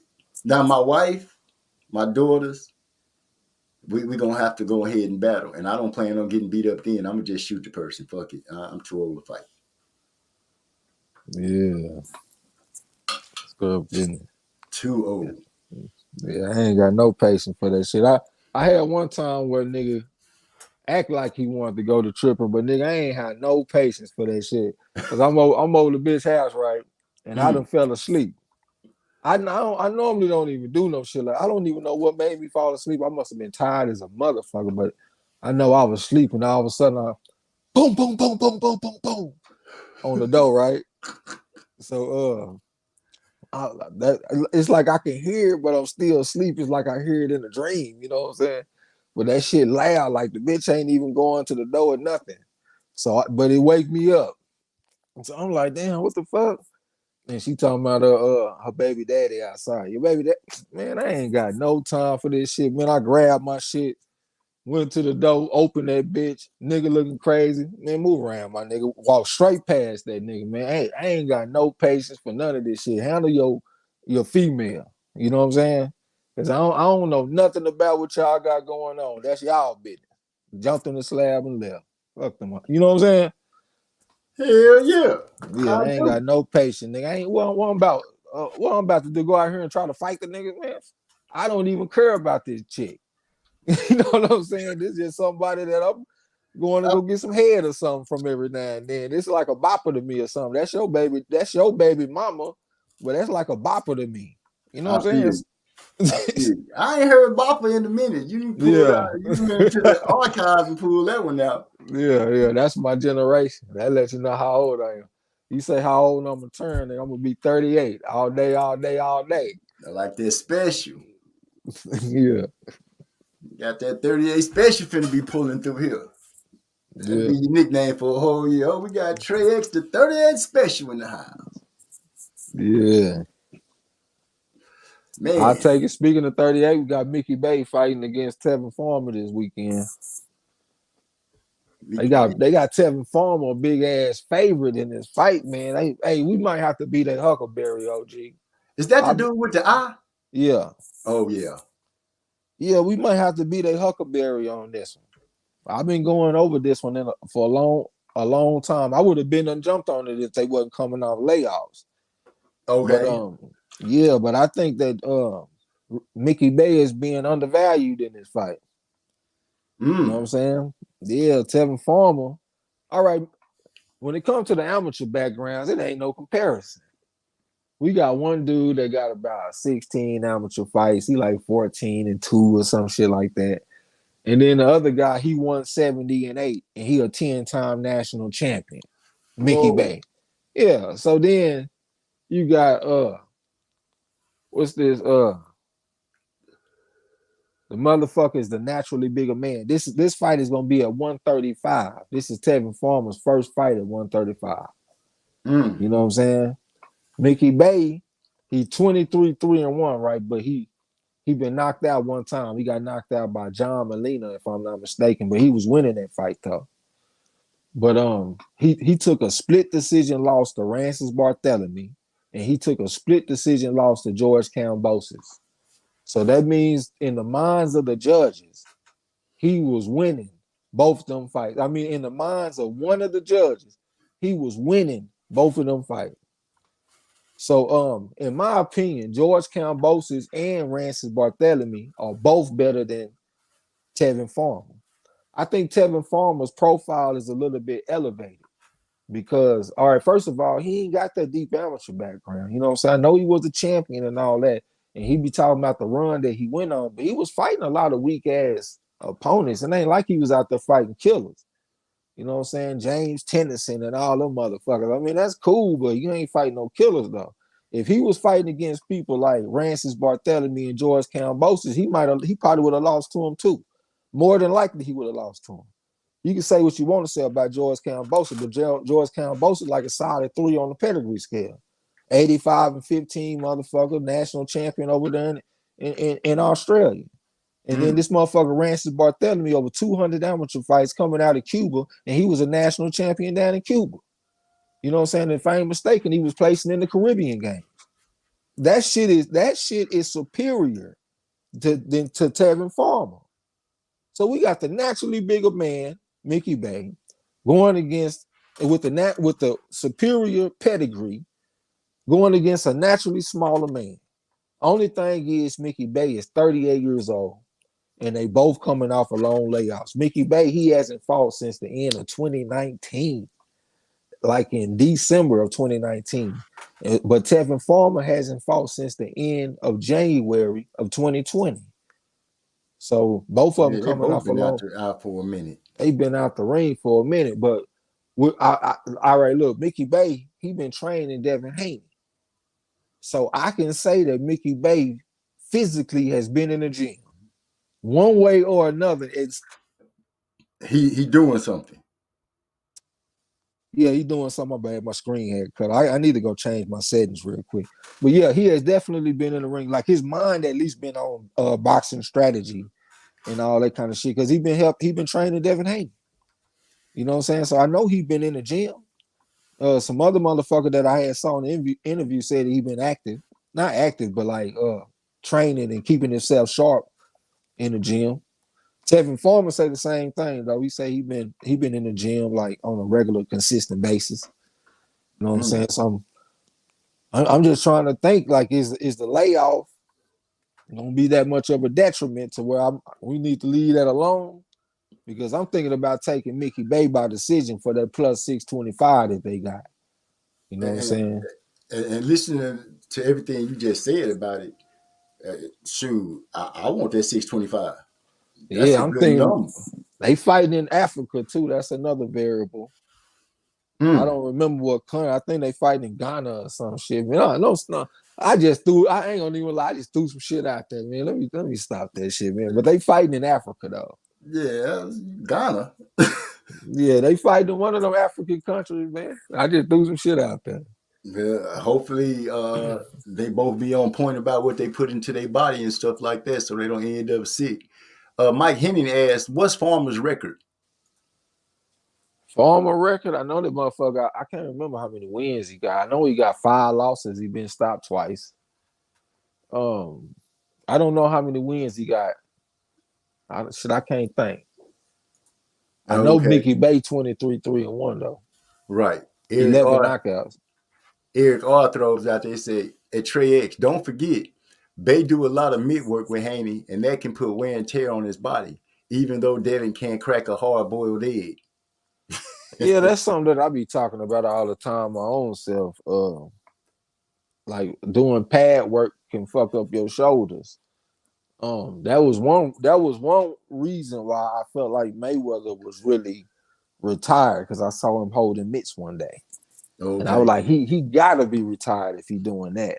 Because I know he old school, so he know that shit put a lot of wear and tear on your shoulders and shit, taking all that shock.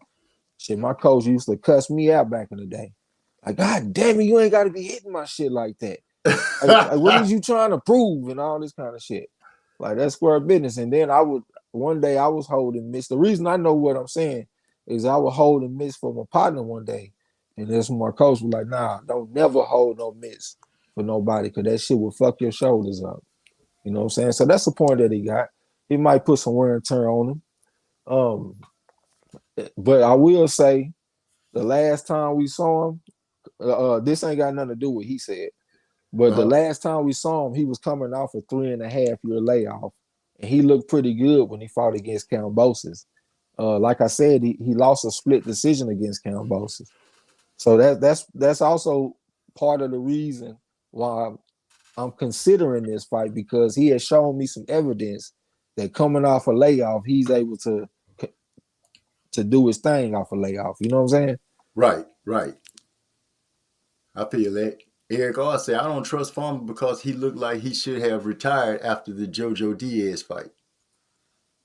Wow, that's a deep analysis. Yeah, I mean, it's kind of hard to say that though. Ain't JoJo Diaz a southpaw? You know, no, if a motherfucker used to a closed guard fight and then you get in an open guard fight, I mean, it can throw a motherfucker off and make him not look as good as what we're accustomed to seeing them look. You know what I'm saying? So in them kind of like special situations, I usually cut a motherfucker a little slack until I see some further evidence. Okay, I got you. But yeah, think hard on that 225, man. 625. Oh shit, think even better. Yeah, 625. Dig into every crate that you need to dig into. Pull up every document. I don't care. Just let me know soon enough so I can slang mine to it. Yeah. I told you I'm trying to save up because I'm trying to use this. I'm going to use this so I can go see a fight. Yeah, I got to get us out this hole, man. I put us in the hole like not this past week, but the 2 weeks before that. So I'm trying to get the ship back right. Nigga, last week was a good start. We went 3-0. We got to keep that shit going this week, you know what I'm saying? So I can get us back right. Yeah. Well, Yeah. shoot, let that 625 come through. That'd be a good start. I was sitting up there thinking, but you know what, at the same time, since they are coming off a layoff, we might not be able to get that 625. We might have to just get the 315, because They are offering 315 just to win. I mean, since this is Tevin Farmer's first fight in his weight class and he coming off a layoff, I do think it's like a small chance that he might get stopped. I mean, Mickey Bay, he ain't just got the greatest power, but he do got 11 knockouts out of 23 wins. So it ain't like he Paulie Malignaggi. I mean, the man, Right. you know what I'm saying? He's shooting some shit out there. And then Tevin Farmer, he been stopped by a man that don't have a whole bunch of punch. Well, I ain't gonna say he ain't got no power, but he ain't just a great puncher. He got a knockout percentage that's below 50%. So he ain't no true head knocker. Yeah, and he was able to stop Farmer. So they let me know that it don't to stop Farmer, it don't necessarily take a devastating puncher. Now I'm gonna be honest to you. I do know who Farmer is. That's why I had to make sure when I say that's the guy with the eye. I have never really been high on him anyway. So I'm gonna be honest with you. Going the other way is good for me anyway. Yeah, I mean Farmer is like a anomaly. I can maybe not anomaly, but he definitely an overachiever. I mean, you only got 16 amateur fights, and you fight yourself to the top of the division. People is putting your name out there for fights like against Tank Davis and different people. I don't see him beating Tank. I mean, but why should he beat Tank though? Think about what you're saying. He got 16 amateur fights, and we saying we don't see him beating somebody that's 206 and 15 and got all these national championships and all of that. But just the fact that he's in that conversation to be mentioned to fight him is an achievement in itself, is what I'm saying. I got you. You know what I'm saying? Right. All day. Overachiever all day. Even in this fight, they got him as like a 5-1 favorite. I think that's crazy. You know what, man? We might have to just take that bet just off the strength that they crazy about the line. How is this man a 5-1 favorite over this dude? Well, I don't understand that, man. Maybe they feeling like our boy is over the hill, but I think he got one more in it. We might see Farmer turn into B-Hop, Lil B-Hop. Only thing is, I can't find no footage of him against the Southpaw. That's another thing. I forgot about that. All right. Eric, see, he about to leave. He said, I got to call it, fellas. I'm going to catch the replay on my way into work. Selfishly, I hope y'all I hope all y'all, for a few more hours, can't get enough high-quality boxing talk. We Salute, bro. Salute. Have a good one. I put that up so late. What was my mind just going through? Man, I've been going through so much and seeing so much. So my mind is like just it's whirling around on everything. So much stuff going on. So much stuff. I've seen so much stuff about these wicked police doing stuff to people. It's crazy. Then I've seen these retarded people coming into the store that's even more crazy because, man, this lady came into the store the other day with a shirt on. That's it. Yeah. That's it. And the shirt was too little. I was like, ma'am, you know your sister hanging out?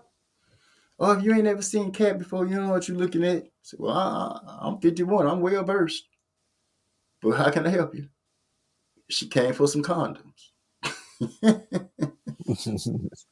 Surprise, surprise, huh? Yeah, she can. Of course, I offered her the ones for her pleasure. You know what I'm saying? Since the dude sent you in here to get them, you might as well get the ones that's going to benefit you the best. I try to have that flair for them. But yeah, man, I be seeing some of the craziest individuals that you just wouldn't believe some of the stuff that come in. These youngsters coming in with their guns in their pockets. One youngster come in with his gun in one pocket and his clip in the other pocket. I'm like, shit, if the ops show up on you, you got to fight to get your gun out your tight ass pants, and then you got to get you're gonna be shot. Yeah. You finna get shit shot at you. You should go home and think about how you want to carry your pistol. What you sipping on, man? I ain't sipping on nothing, man. I'm just over here smoking on my little old Jeffrey disposable. Oh, okay. Yeah. I got me some sourdough that it's pretty good. It is pretty good. You said it's a sativa? Yeah, it's a sativa. Yeah. I'm sitting here chilling real hard. Think I'm gonna work on me some music tonight. That's that sativa got you wanting to work on some shit. Hey, that's when you're supposed to be creative. Oh, let me go ahead and introduce you guys to High Noon. We went on and finished it out, so we can go and get it put out. I'm gonna run it for you guys. Let me know what you think. This is High Noon by the Track Titans. Wait a minute. That is not the High Noon that's supposed to be playing. Let me bag this up real quick. Find the right High Noon. Is this it? Y'all gotta forgive me for a second. I found the wrong song. I gotta get the right one. I am the worst DJ.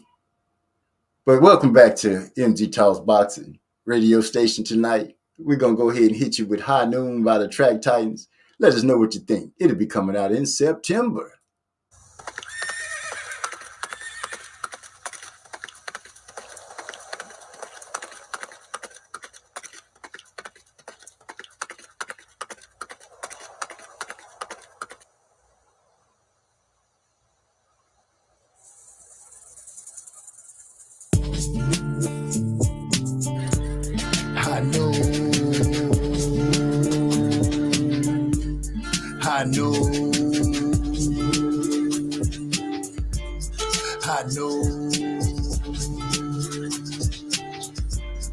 I know.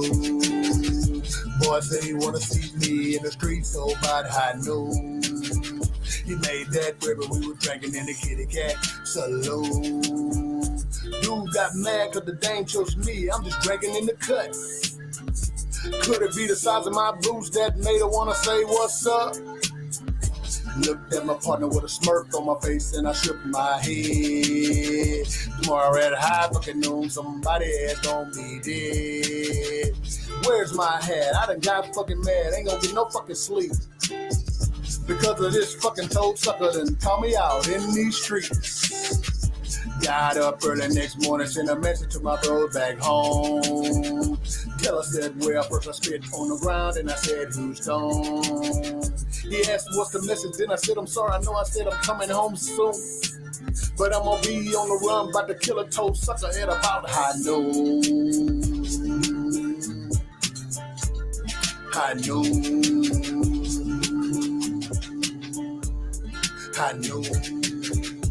Playing my guitar, sitting in the back with my head down low.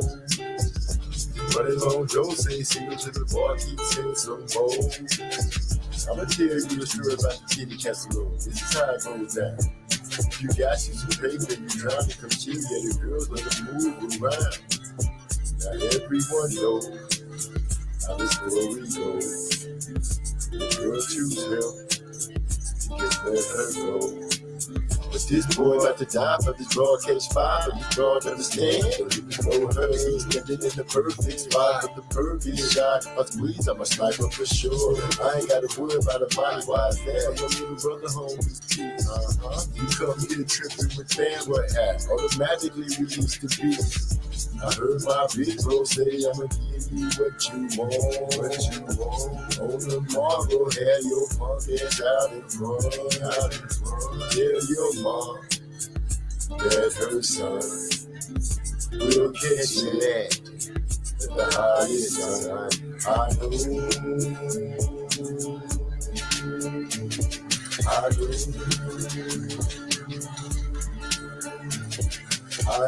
Sitting behind the bar with a shotgun and some legs. Let some shit pop off in my spot. Somebody really getting with tags.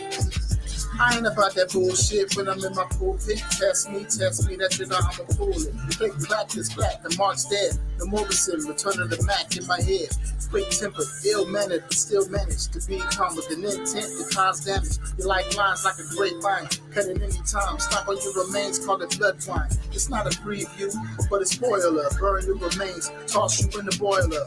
Big bro, plucking on strings, scope and low key hoping these fools keep poking the beast. But Maestro being Maestro gave his op to high noon, preservation of his life. So loved ones will know that he gon' rest in peace. His count was running off at the mouth, endangered species to be extinct soon. So this your last meal. Get your girl, have a drink, cause this your last thrill. Your girl chose him, I think you should've let it go. It's just another love knockout, technical. But I get you though, pride is emotional. And downfall is normally where the motion flows. 6 feet deep in the tombstone in a single rose. Your near future soon to be exposed. I know.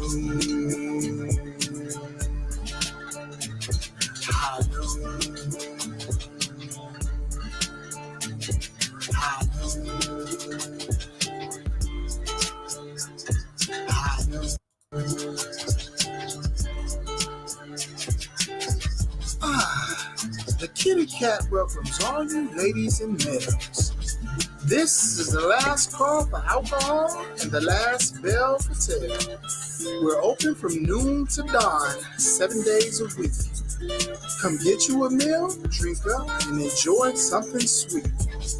Although it should be understood, I need to make it perfectly clear that once we close, you ain't gotta go home, but you can't remain here.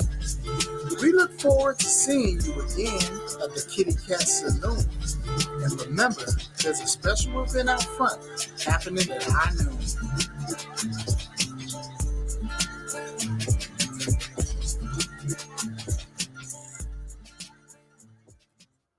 That was High Noon by the Track Titans. Appreciate you guys listening to it. Let us know what you think. Can I be honest? Be as honest as you need to be. I love the track, but the guy at the end threw me off. It didn't feel like it was high noon no more. It felt like it was 5 o'clock or something, but it didn't feel like high noon though. I'm just being honest, bro. Like, cause Maestro set the table so thoroughly with his voice and his verse and the way he made that song. And then the last guy, it didn't feel like it was from. Is he from Texas? No, he not from. He not. How the hell you gonna have somebody that ain't from Texas on the High Noon song? And he don't even sound like he from Texas. He sound like a nigga from. I don't know. Like his flow is more like an East Coast type of flow than like a down south flow. You know what I'm saying? Like, I don't know, man. I ain't trying to talk down, but I'm just being honest. I am from Texas, and I told you I like the song because it's like a Texas anthem, and I just feel like it went away from there. You know what I'm saying? Well noted. Well noted. And I will bring that up and see if we can't get it more southern.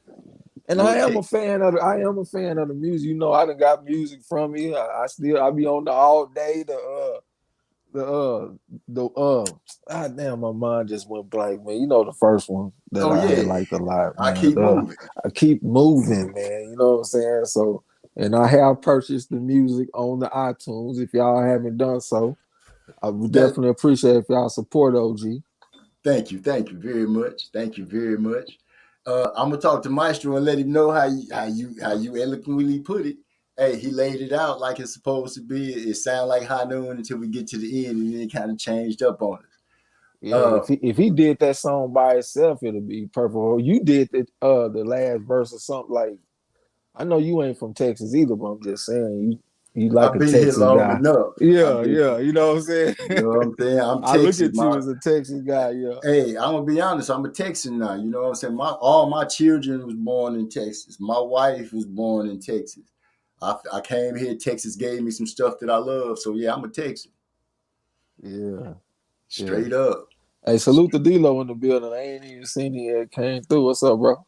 D-Lo, what's happening, man? He's saying manufacturing respectable opponents for superstar lightweights and junior welterweight boxer Ryan Garcia. Man, who we got? I think the dumbest main event of the year has to be Benavidez and Lemieux. Total mismatch, and it played out just as we assumed. David Benavidez, I like him. I like that dude. He's a good fighter. But I've been paying a lot of attention to you guys saying how much bigger he is than his opponents, and what's going to happen when he finally runs into somebody as quite as big as him. But I don't see anybody that's quite as big as him in that weight class. David Morrell big as him. But now but they pumping the brakes on that because Morrell was talking all that noise, but then Shields and them was like, nah, I don't think we ready for that fight yet. And David Benavidez made me laugh talking about, and David Morrell was talking all that shit. Now he don't want to fight. You know what I'm saying? Wow. Yeah, but he big as that motherfucker though. Both of them about 6'1", and Morrell got a much longer reach, 78.5 inches compared to 73 inches for Benavidez. That's a nice little overcome as far as reach goes. Gil Cole speaking on the fact, he said, dude at the end remind me of the dude from the group X Clan, Van Glorious. Wow. I like the dude on the other songs though. He was on the song previous, the song that you played early in the live stream. Right. I mean, I'm just talking about this particular song. You know? Yeah, I feel you. I recognize the fact that you already have given him props on other songs, and this song just is not a great fit as far as it goes. Because he talking about your girl doing this, and like I ain't trying to hear that right now. Like I'm talking about some high noon. That's what I'm on right now. I like the way that Maestro attacked that song. Right, man. When I first heard the idea, I was already open to it. But then when they surprised me and his verse was on there, I was like, whoa, yeah, whoa. Maestro went up on this mug. I was like, shoot, let me see if I can't figure a way to get in here, because I was like, man, I got to figure out how to get on this song, because I hadn't even thought about writing to it until he came up with that idea. Yeah, him and Lil Bro. Yeah. I cut for your music though. I greatly appreciate it, and we're gonna keep on pumping it. Hyphy say at Trey X, think about it. MZ not even a real Texas nigga. He just can't come back to Marshalltown or Terrytown. What you know about Terrytown, Hyphy? What you know about Terrytown? We got a Terrytown in Gary, Indiana. I'm just curious if you happen to have been through GI before. But you better believe if I need to, I could throw on some cowboy boots, give me a nice Stetson hat, and play the role. You better believe that, pimping. You hear it in my language. You hear the way I talk. That's what they say that about Earl Spence too, because he was born in New York. Well, man, that nigga Earl, he sound just like a Dallas nigga. Y'all know I used to live there.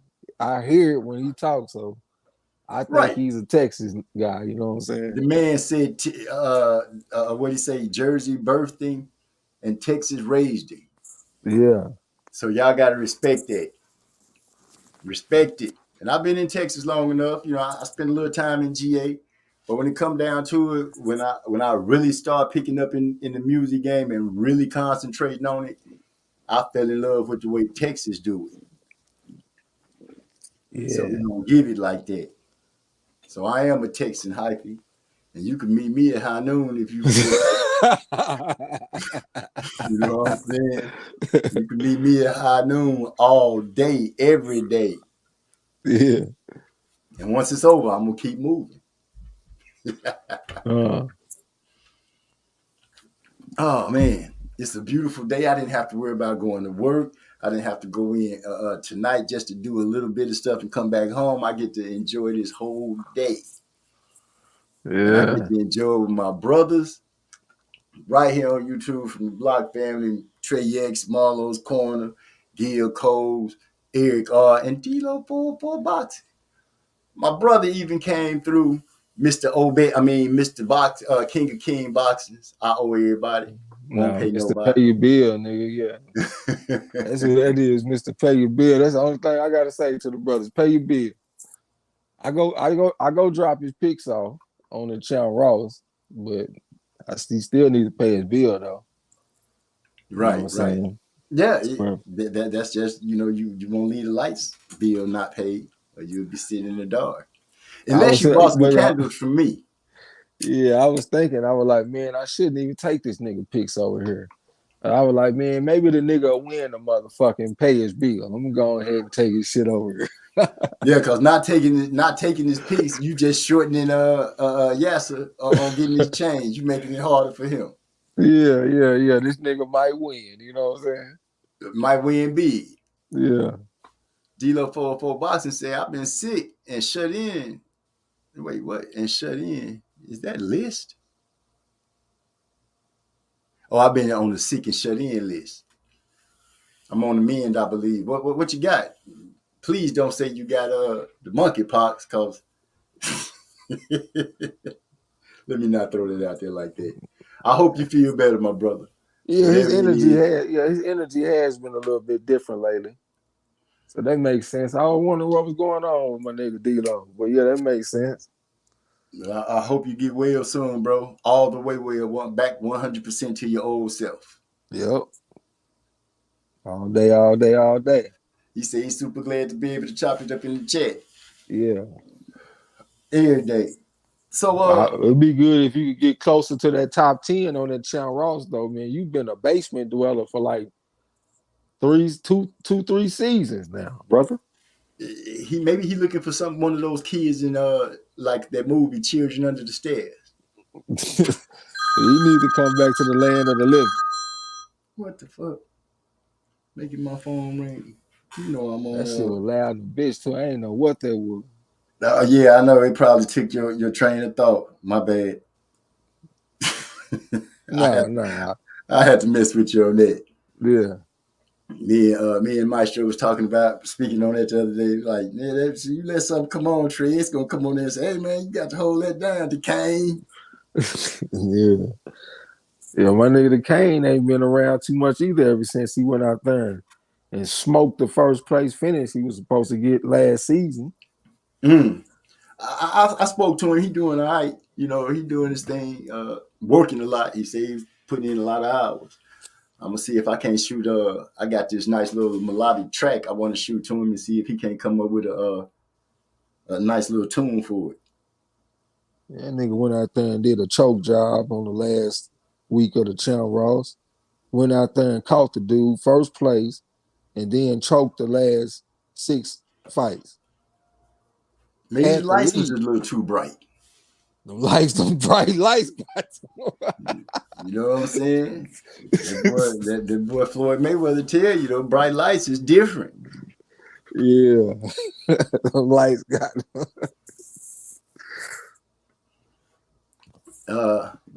Hyphy speaking to D-Lo, he say, shit been dead since you've been missing. I'm missing all my breaking news videos you used to hit us with. True that, Hyphy, true that. But hopefully the voice of reason be back in his seat and driving that whatever it is that he be driving and letting us know what it is going on in the world and tricking us with those fishing videos that you click on and the motherfucker don't do nothing but play some music and while he's sitting somewhere laughing at us. Mr. McGilla Gorilla. I ain't gonna never forget that. Yeah. I got this McGilla Gorilla. Got me sitting over here talking about, I'm finna get some of that. I don't even smoke. What the fuck? Yeah. Man, you puffing hard and strong over there. My shit done burned up and went. Let me light this one.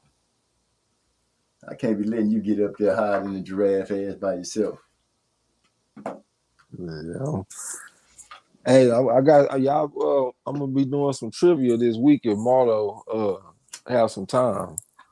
I already got the questions and shit. I just got to write them hoes out. Okay. What day? I got to see what day he gonna be free. All right, because probably I have to listen to it from at work. I'm about to so I can put one in. If you wasn't gonna do a live stream today, I was gonna see if he was gonna do one for Trivia Tuesday. But when I saw that you was gonna do one, I just said, "Fuck, we can wait." Oh yeah, because I wasn't gonna miss no 2 weeks in a row. I just wasn't gonna let that happen. I had to come on through and get that. Yeah. I was missing y'all. I like hearing y'all voices. I like being able to chat with y'all and just mess with y'all. Period. It's just a good thing. It's like talking to my brothers. It's like talking to my brother's family. Yeah, for sure. And I likes that. And I'm gonna keep it moving by hitting y'all with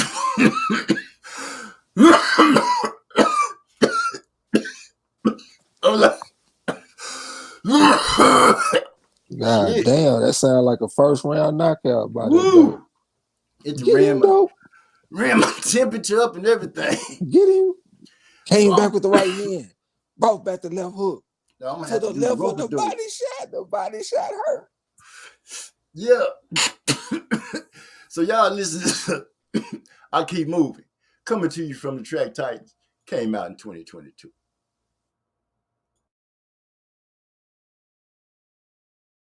I'm having a Master Rob moment. Let me try that again. Ladies and gentlemen, I Keep Moving by the Track Titans. I don't worry about no problems, there's no problems worry me. I don't need no ticket from the windows that they're here to see. I keep moving, always keep these people in your sight. I keep moving, you never know who's wrong or who's right. I don't worry about no problems, there's no problems worry me. I don't need no ticket from the windows that they're here to see. I keep moving, always keep your eyes on the prize. I keep moving, you never know who's truly on your side. I'm a mission for them dead white boys. You know the dead ones get stacked up. When you walk into a strip club, tossing up while hoes act up. Niggas look strange, I look strange back. You got a problem, you don't really want that. That alcohol got you thinking. You clocked in, don't make me just prove that. Now I'm trying to let you make it, my nigga, just let it be. But that devil off of me, so you gon' come fuck with me. Now I'm gonna make it home and you might not let there be new scripture. If you cross the line, I can guarantee that I'll let that be hit you. I don't worry about no problems, there's no problem worrying me. I don't need no kids up on my windows that they're here to see. I keep moving, always keep the people in your sight. I keep moving, you never know who's wrong or who's right. I don't worry about no problems, there's no problem worrying me. I don't need no kids up on my windows that they're here to see. I keep moving, always keep your eyes on the prize. I keep moving, you never know who's truly on your side. I keep on moving like soul to soul. Penetration mind, let your conscience flow. Like water from the aquifer. Look you in the aquifer and see the sea. For the Hennessy, take a sip. Those difficult clips with a hollow tip. Got the mic with a firm grip when I spit. Got brothers talking little shit. Niggas killing me with the smallest shit that you hear. Ability to spit with clarity, it's so unclear. But I'ma need you to step your game up. Cause if not, you a trunk that's a lame up. I'ma call you super dead cause your game suck. Pack shit if you nigga name truck. What? Worry about no problems, there's no problem worry me. I don't need no tears up on the windows that they're here to see. I keep moving, always keep the people in your sight. I keep moving, you never know who's wrong or who's right. Worry about no problems, there's no problem worry me. I don't need no tears up on the windows that they're here to see. I keep moving, always keep your eyes on the prize. I keep moving, you never know who's truly on your side. I said, Niggas killing me with the smallest shit that you hear. Ability to spit with clarity, it's so I unclear. said niggas be talking crazy, hold up, don't make them wait. I don't chase after hoes, I really maintain. Okay, let's get that straight. Nah, back to the grill, what these niggas got beat, yes man, gon' bring your stage. By the time you realize we got a problem, then it's too late. That boy D-Lo say, breaking news, Spence versus Crawford is still almost done. Oh man, just to hear them two names, man, we had the most epic debate, argument. I don't even know what you want to call it between me, Napoleon Armstrong, King Louis, Joseph Brown on I think it was Saturday. Man, we talked for like 8 hours. Square What? business. I'm talking about, man. Like I said, I'm still recovering from this shit. I ain't felt right since. I feel lightheaded and all kind of shit, man. Wow. That shit was crazy, man. 8-hour conversation about one fight. And I'm going to tell you, Napoleon Armstrong is a formidable foe. I'm talking about he don't acknowledge no good points that you make or nothing. Like, it's just crazy the way he get down with this shit, but it's effective, though. Like, right. That motherfucker had me mad a couple of times. Man. Yeah, well, got me hollering and screaming. That motherfucker lied on me one time. Matter of fact, he lied on me twice. I had to call him out for lying twice. Yeah, Wow. that's my nigga right there, but boy. That must you be the already con. you already know King Louis crazy as hell, so he up there hollering and screaming and saying all kind of crazy shit. But man, that shit was funny, man. Yeah, it must be the conversation Big E was telling me about that I missed. He was like, man, going at it. Trey X got mad. Big E said he almost came on to be like, fuck what y'all talking about. We come here to listen to Trey X. Nah, I'm talking about on Discord. Oh, on the Discord. Okay, Yeah. so God, he was telling me about y'all was on the live on Marlo and it had got a little crunk. Yeah, it didn't really get crunk. I was just talking shit to all the people that be Ah, trying to steal my style and call fights and all kind of shit. okay. Like Yeah. I go on a rant like once every 10, 11 months. I go on a little rant. Because like most of the time I just try to keep everything in and just focus on the positive, but that shit'll build up. So then I have to just release that shit. You know what I'm Understand? saying? Yeah, yeah. Hey, Marlo said something to me one day that always stood with me ever since he said it. He said, "Why?" He said, "Why we always gotta take the high road and all that kind of shit?" And I thought about that. I'm like, yeah, that nigga right, man. Why we always gotta take the motherfucking high road and shit? We gotta be the ones to be the bigger men. That's what he said. He said, "Why we always gotta be the bigger man?" I'll never forget when that nigga said that shit. Like, yeah, we always the bigger man. The motherfucker get to talk down on a name, drag our shit through the mud, still our style, still our material, still our, our content and all that kind of stuff. And we got to be the bigger man and just be quiet and just stay on the positive. I'm talk that shit every now and then. You know what I I'm saying? feel That's you. all it is. Shoot, that's your craft, that's your trade, that's your brand. We let nobody touch on your shit. So I Yeah, feel him especially on that. if you ain't gonna do it right. You know what Just I'm don't touch my shit. Period. saying? Do it right, my ass. You can't do it right. That's mine. Yeah. I'm just saying, at least do it some justice. I mean, just think about it. Like we got a whole community of people that call fights, and ain't none of them any good. You know what I'm saying? Like ain't none of them any good. I can't listen to none of them. But at the same time, my standards are high because I can't even listen to my own shit. It's it's only a few fights of mine that I enjoy listening to my fight call. One of them is a fight that I know that you wouldn't like, Wilder versus Fury 2.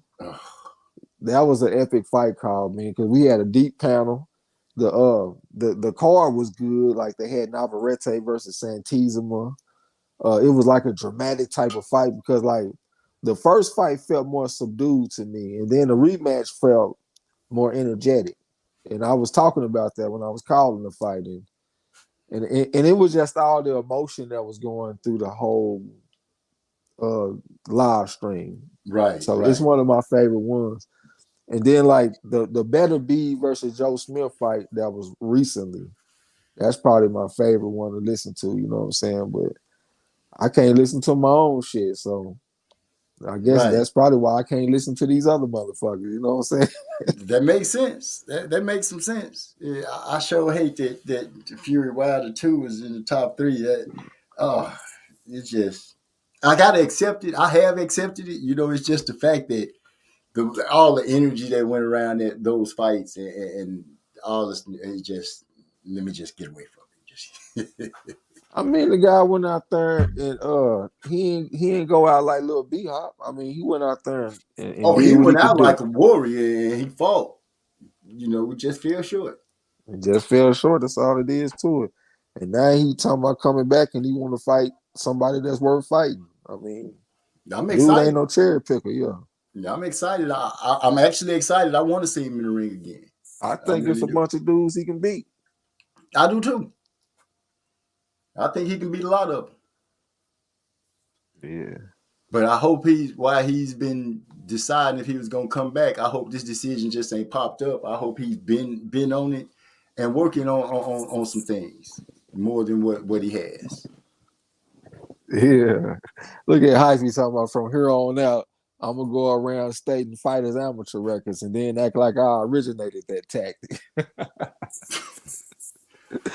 Yeah, man. Hey, that's why hey man, I'm leading the league in at least 6 statistical categories, man. I'm telling you, I got my own shit, the amateur background shit. I gotta say I'm the king of that shit. Like who else talks about it more than me? If we sit down and just like I know somebody amateur background before I know their name. You know what I'm saying? Yeah, That's my shit. Like, how can somebody say that they be on that more than I do? You know what I'm saying? Like, I literally read about that shit every day. Like, I give the amateur backgrounds of at least 30 minutes of reading a day. right. That's my shit. And You know what I'm saying? I can tell you be on it because you be spitting it out like it's second nature. Yeah, that's why I say I know that. Like, I promise you, if you would refer to me, refer to fighters by their amateur records, I would be able to communicate with you better. Because as soon as you say the number, I'm gonna know who you're talking about. It takes a little while for the name to register to me. Like yesterday, we was talking about not yesterday. Was it yesterday? No, it wasn't yesterday. We didn't do no live stream. The last live stream that we did, we was talking about Blair Cobbs, Right. and we was talking about Maurice Hooker, and they was talking about. You see how as soon as I got to start thinking of names and shit, my shit slow down. But we was talking about Maurice Hooker when he fought against Virgil Ortiz, and they were like, "Hey man, what about when he fought Ortiz?" I ain't even know who the fuck they was talking about. Wow. Like when they said Ortiz, but then when they said Virgil Ortiz, I was like, okay, yeah, Virgil Ortiz. But if they would have said 140 and 20, I would have knew exactly who they was talking about. You know what I'm saying? Right, right. I got Yeah, yeah. you. I got you. You say, D-Lo said, yep. And from here on out, I'm going to talk about my amateur experience scale 1 through 5 and act like it started with me. Hey, just get the scale right, my nigga. I don't mind y'all using the scale and shit, man. I really that's why I shared it with y'all. Like as soon as I made the scale, I shared it in the Discord with everybody. Because I think that it's effective for having a concrete way of looking at not necessarily a concrete, but just having a nice baseline to start analyzing the fighter. I'm not saying that like let's say you got a guy that's a 5 and he fight a 3, that the 5 is gonna beat the 3 every single time. I'm not saying that. But I just think that it's a good place to start. You know what I'm saying? Like for example, like I'm talking about Zepeda, and I give Zepeda like a 0.5 or a 1. But he's shown me that he can compete with the higher level people. Like he fought a draw against a fighter that's about a 4 on the pedigree scale. You see what I'm saying? So I can comfortably say that Zepeda is close to around that level, probably like a 3.5 as far as ability, based on what he's done in the ring. Even though he's like a 1. Even though he's like a 0.5 or a 1, he's shown me that his ability is on that level. You see what I'm saying? Right. So yeah, I just think it's a good place to start. Well, shoot. Pretty much 9 times out of 10, what you did learning is what you're gonna be. So it makes sense to me. And I can be honest, I never even thought about an amateur background until you brought it up the first time. Is the first time I heard somebody saying something about an amateur background. Yeah. But I'm really not. If you would listen to the fighters and listen to the commentators, they say it all the time. Like it I would say 80% of the broadcasts that I listen to, they mention amateur backgrounds. That's where I get a lot of my information from, listening to them say it. Okay. You know what I'm saying? I must be missing when they be talking because I don't be hearing them. Man, And most people be missing it. I don't know what's going on, but I know it got imprinted in me early when I would watch that shit. I would watch a broadcast and I would hear Jim Lampley or somebody talk about how this dude had over 100 amateur fights. I noticed that was the motherfucker that was winning. Whenever they would say that about that guy, he won the fight. And the other guy, they might say he did some regional shit or something. Like he was a New York Golden Gloves champion or something. And then they say that this other guy, he went to the Olympics. That motherfucker win the fight. And it's been consistent since I've been watching boxing. I'm not gonna say that it's 100% accurate, but I'm gonna say that it's consistent enough for me to notice it. And that's what it's been ever since. You know what I'm saying? Okay, now that you speaking on it, I can say that I have heard that, but I guess my interest was so into just get me to the fight that it really didn't resonate to me. But now that you mentioned it and mentioned the points that I do have recollection of them saying stuff like that. Yeah, and then I actually boxed. So I've been around like the reason why I'm so high on national championships and shit because I actually knew some national champions. You know what I'm saying? I'm talking about some people that got banners hanging up, national pals and shit. And I saw the way they train. I see the way that they operate in the ring. I done seen them in the ring with other high level amateurs, and I've seen them in the ring against professionals. And they look like professionals already, even though they was amateurs. They look like professionals, and I'm talking about people that's been fighting since they like 7 years old. And you can compare that to some motherfucker that start fighting when he 17 or 18 or some shit, and he ain't got the type of background. You goddamn right. I'm gonna trust them motherfuckers with them national championships over this motherfucker that's 15 amateur fights or something. Hell yeah, I'm gonna trust that more. But everybody, they think they know so much. And most people ain't never even had an amateur fight before. They ain't never even had one amateur fight, but they know so much. They sit up there and talk about, well, that's amateur and this the pros. You ain't never had now one of them. You ain't never had one amateur fight. You ain't never had a pro fight. I ain't never had a pro fight, but I at least have not the audacity, but I got I at least got some amateur fights, goddamn me. I done been in that ring. And I done been in the ring with some professional fighters before. I was sparring against Alex Benema when I was 15 years old. I know a lot of y'all don't remember Alex Benema, but he was like a pretty good journeyman back in like the late 90s. You know what I'm saying? He was fighting Bronco McCart and a few more people. I was sparring that motherfucker when I was 15. So a lot of shit that people be saying, they don't even be knowing what the fuck they talking about half the time. You know what I'm saying? I'll take experience over just studying any day. And I do both. I done had the experience of being in the ring with some pretty good people. They took it easy on me for the most part. And I say that it's probably safer if you in the ring with somebody that's a lot better than you than somebody that's a little bit better than you. Because if somebody is a lot better than you, they have the ability to have control and take it easy on you. And if it's somebody that's just a little bit better than you, they want to take advantage and beat your ass most of the time. You know what I'm saying? But I done been in the ring with some guys and I study every day. You know what I'm saying? So yeah, both. Yeah. Well, in the case where you can have both, of course you'll take both. But yeah, I'll go with that experience every time. Every time. They gonna find out though. They stay around long enough, and I keep on serving this crow because I bet most people can't even remember the last time everybody got to serve me crow. I remember it clearly because I took it personally. You know. You sitting there mad at the table, I got to eat this bullshit ass bird. Yeah, man, my boy Napoleon, not Napoleon, but the Kane was talking trash and all kind of stuff because he was talking about, man, hey, I got the pick right just going against you and all that kind of shit. Oh, he was dumping. Oh yeah, it was Tim Zoo against Terrell Gaucher.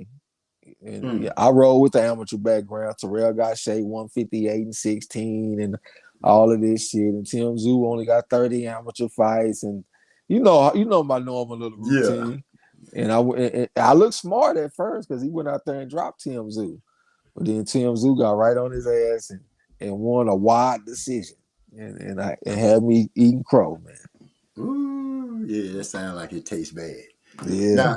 Now, I gotta apologize to D'Lo 404 because I read the one down there. He said you skipped 100 of my my thing, and I'm trying to keep this chat refreshed. So let me bag up. Saturday was a bore for me, and I'm pretty sure he mean bore, not bear.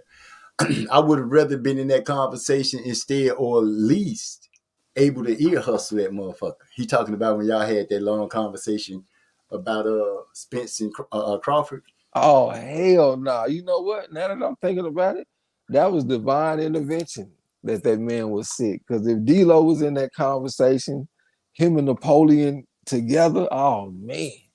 Because Hyphy was really on mute, and I was just glad that he didn't come off mute and add to that shit. Because it was already tumultuous enough with Napoleon, and I couldn't have D'Lo and Napoleon. Hell no. I'm sorry I missed it because I came right in. Hey, why y'all picking on my fighter?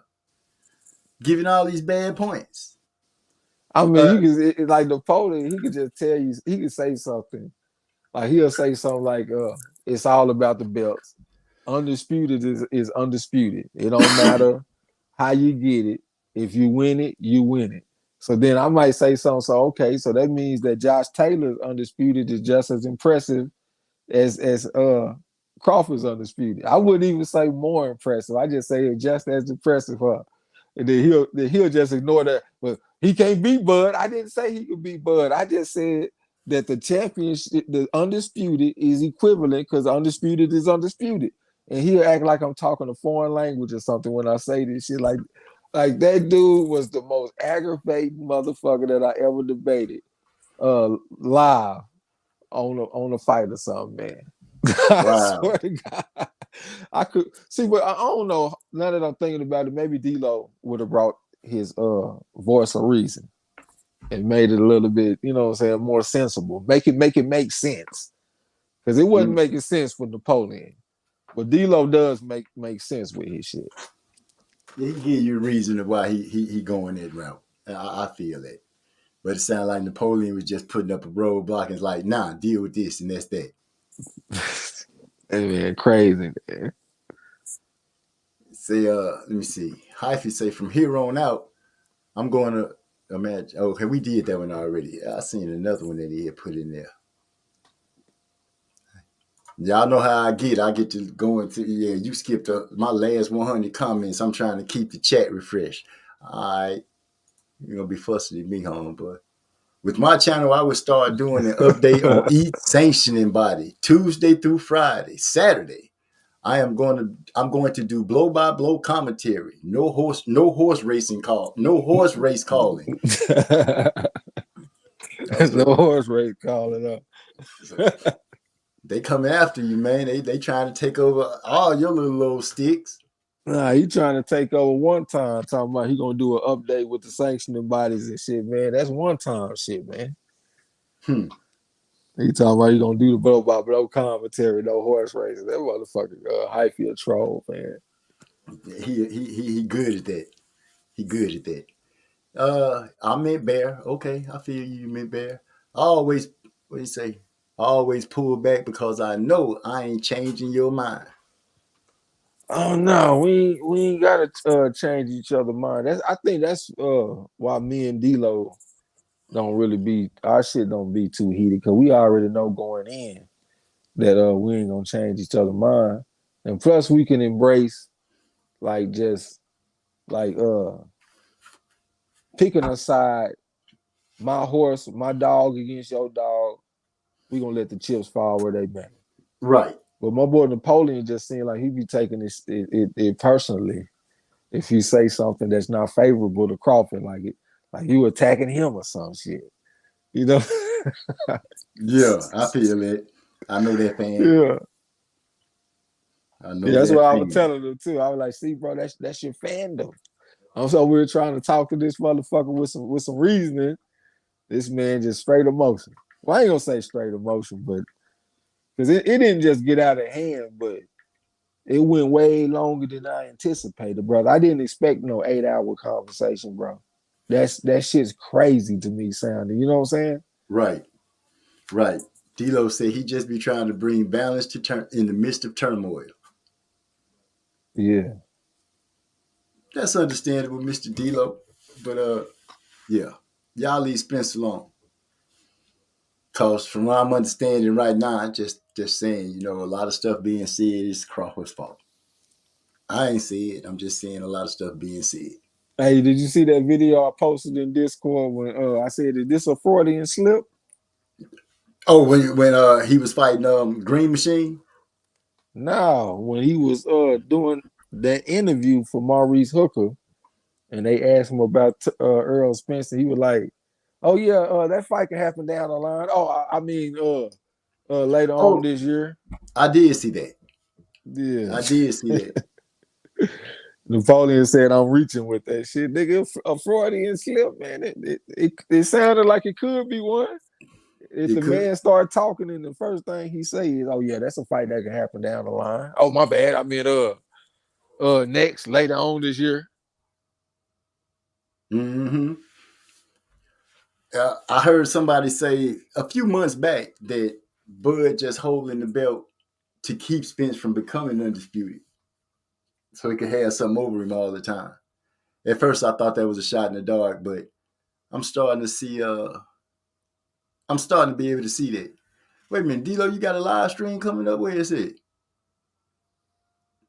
With my channel, I would start doing up. No, that's hyphy. I think he said he's gonna do it tomorrow. I'm trying to find it so I can make sure I announce it. I didn't got myself into that situation. Look at D-Lo talking about tomorrow is down the line, nigga.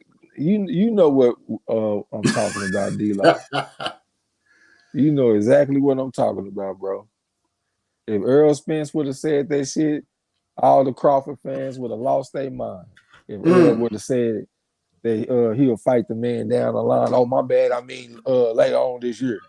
Right. They would have lost their mind. Oh, look at easy work, easy route Spence. Yep. I can see that because they still call it an easy route. He's taking the easy route. That means he don't want to fight Crawford. But I ain't gonna do that. I'm gonna just let it go. I know one thing. If you ever hear Crawford say that a fighter is doing all the sacrifices and he doing everything he asked to do in training, and he definitely ready for this fight, don't bet your money on that motherfucker, man, because Crawford will just say that shit without meaning it. You know what I'm saying? Because that's what happened with Hooker. He said that Hooker was on point. Hooker came and missed weight by 3 pounds. He was a mess. When they did when he did the interview after weigh-in, he was talking crazy. It sounded like he was having like a mental breakdown down there. You got to see what I'm talking about, man. Like he was snapping and shit. Like it looked crazy, man. Like his mind was not 100% focused on boxing. And you see, he went out there and got them hands put on him by Blair the Flair. Yeah. And that was predicted by yours truly, even though we didn't bet no money, because I don't like to bet on fighters without deep amateur backgrounds. But that still was one I got right though with my prediction. Right. I didn't do a live stream to serve that crow, but I got Charles D, Derek Bailey, and Big Boys Boxing written on my board to serve crow. But as soon as they show up, here go your plate. Yeah, I got their plates already ready. D-Lo said Bud tried to offer Spence a shot at the title years ago. He has defended the strap about 5 times. He ain't just holding belt. Come on now, stop it. And then he agrees with you. He said that's what happened with Khan too. Bud said Khan was on point for Brook, and then went out there and got his head beat up. Got ragdolled by Brook. I'm not really tripping on Khan because like if he say that a man has did all the sacrifices and he go out there and get his ass whooped, I can't fault him for that. But if he says this and the man misses weight, that's a bad look to me. Because how you gonna tell me that he been putting in all this work and he been in the gym, he been doing everything, and he 3 pounds over? And I ain't talking about 3 pounds over, but you looking strong. I'm talking about 3 pounds over and you looking flabby, you looking soft. You got people like Eric R hitting me up behind the scenes and shit talking about hey man, I'm changing my pick, man. Hooker look flabby on the scale. I'm changing my pick. So even he's seeing this shit. You know what I'm saying? Wow. So yeah, I think that's a bad look for you to co-sign that shit. Now, I don't know if you guys saw it, but I saw a video short where Bud is standing outside with his people, and it's a fan, like in a hotel or on a balcony somewhere, hollering down at him. And when it come on, is you hear Bud hollering up saying, "Can you fight?" And old Bud was like, "Yeah, I can fight." But he was like, "If you can't get Spence, if you don't want to call Spence, you can hit me up. I'll bring Spence with me." I'm like, Who "Bud, said that? the fan." You know, you don't see who the fan is. You just hear him talking, but you hear Bud say, "Shut your fat ass up." But it's not a good look. You got Yeah, fans heckling you while you out, screaming about you. You won't call Spence, but yeah, it starts off with you. The first thing he says is Bud is saying something like, "Can you fight?" And old boy was like, "Yeah, we can fight." yeah. That remind me of that Ryan Garcia when he was at some beach and he was into it with some random ass dude outside about to get hands put on him. I about to say we live in a day and age where somebody probably really think they can run up on Crawford and whoop him for real. And then when they get that ass whooping, they're gonna be wanting to press charge. They just talking noise. People know better than be running up on these fighters. For real. They know better. Now you got some people who might say, "I'll take that ass whooping to go ahead and get you in court," but it might not work out that way for you. You Yeah, might just end up getting the ass whooping for free. yeah, for real. D'Lo say they should sound like they should have pulled out of that fight with Hooker coming in flabby and stuff like that. Well, I could see that, but man, I don't know if whatever Hooker had going on was gonna get ready. I mean, gonna get better anytime soon. It seemed like he got some problems going on in his life. You know what I'm saying? Like for real. Like y'all got to see. Look at the interview after the weigh-in, Maurice Hooker versus Blair Cobb, and you. I don't think I've ever seen Hooker act like that. So they just let me know something wasn't right. I doubled Wow. down. I doubled down on my pick. Shit, I went with Blair Cobb by knocking. I was wrong, but he did knock him down 3 times. Yeah. Right. Gil Cole's riding off, and they got Crow wrapped in the freezer with their name on it. He Oh gonna yeah, bust it he out. picked Blair the Flair too. Yeah, he picked Blair the Flair. He said, "Yeah, that is something totally different for sure." That's D'Lo talking. He also said, "I don't put stock in that shit. Fans do push the envelope sometimes. They push it a lot of times." Yeah. D'Lo said he shared that video with Ryan embarrassing himself at the beach. Maybe that's where I got it from, but I know I saw him out there looking real suspect, messing with some dude at the beach. Getting into, I'm like, why are you getting into it with this dude at the beach? When you could be using that energy to have a fight with one of those top guys that you for some reason just had some mental breakdown or some, I don't know. That dude just I don't know. I don't know what to say about Ryan right now. I don't even care that he got Joe Guzin on his team. It's just something about that dude just scratching me all wrong. I think y'all a little too hard on the motherfucker, me personally. That's just my opinion. I mean, that video you talking about on the beach, that's some old shit, right? Because I Yeah, remember seeing it was kind of old, but it was right. It was, if I remember, not too long after that, that's when he started saying he was having mental issues going on. that dude at the beach, he would have got his ass toe up fucking around with Ryan Garcia. I'm sure he would. I remember when D-Lo posted that video. I remember when he posted that shit because I had left a comment on it. But I mean, hey, say what you want to say about him. The man a 3.5 on that pedigree scale. 215 and 15 and one of the top hardest punches in all of boxing. Don't nobody ever say that about him for some reason. I don't think that shit's fair. The man is one of the hardest punchers, period. That's why when I said Hey, I'm taking a motherfucker by knockout over Fortuna. You talking about Ryan Garcia? Yeah, Ryan Garcia by KO is the pick. When I you picked. sent that shit, yeah, I know. Cause I text you the pick. You talking about Ryan Garcia? That's who we picking. Yes, Ryan Garcia by KO is the pick. If that man can punch, man. I'm talking about if Tank Davis is on a scale of 1 to 10, what you think Tank Davis's power is? I say about an 8.5. Yeah, 8.5, 9. Yeah. If Tank is a 9, this kid here is an 8.5. He right there with him, bro. Okay. He separates people from their senses.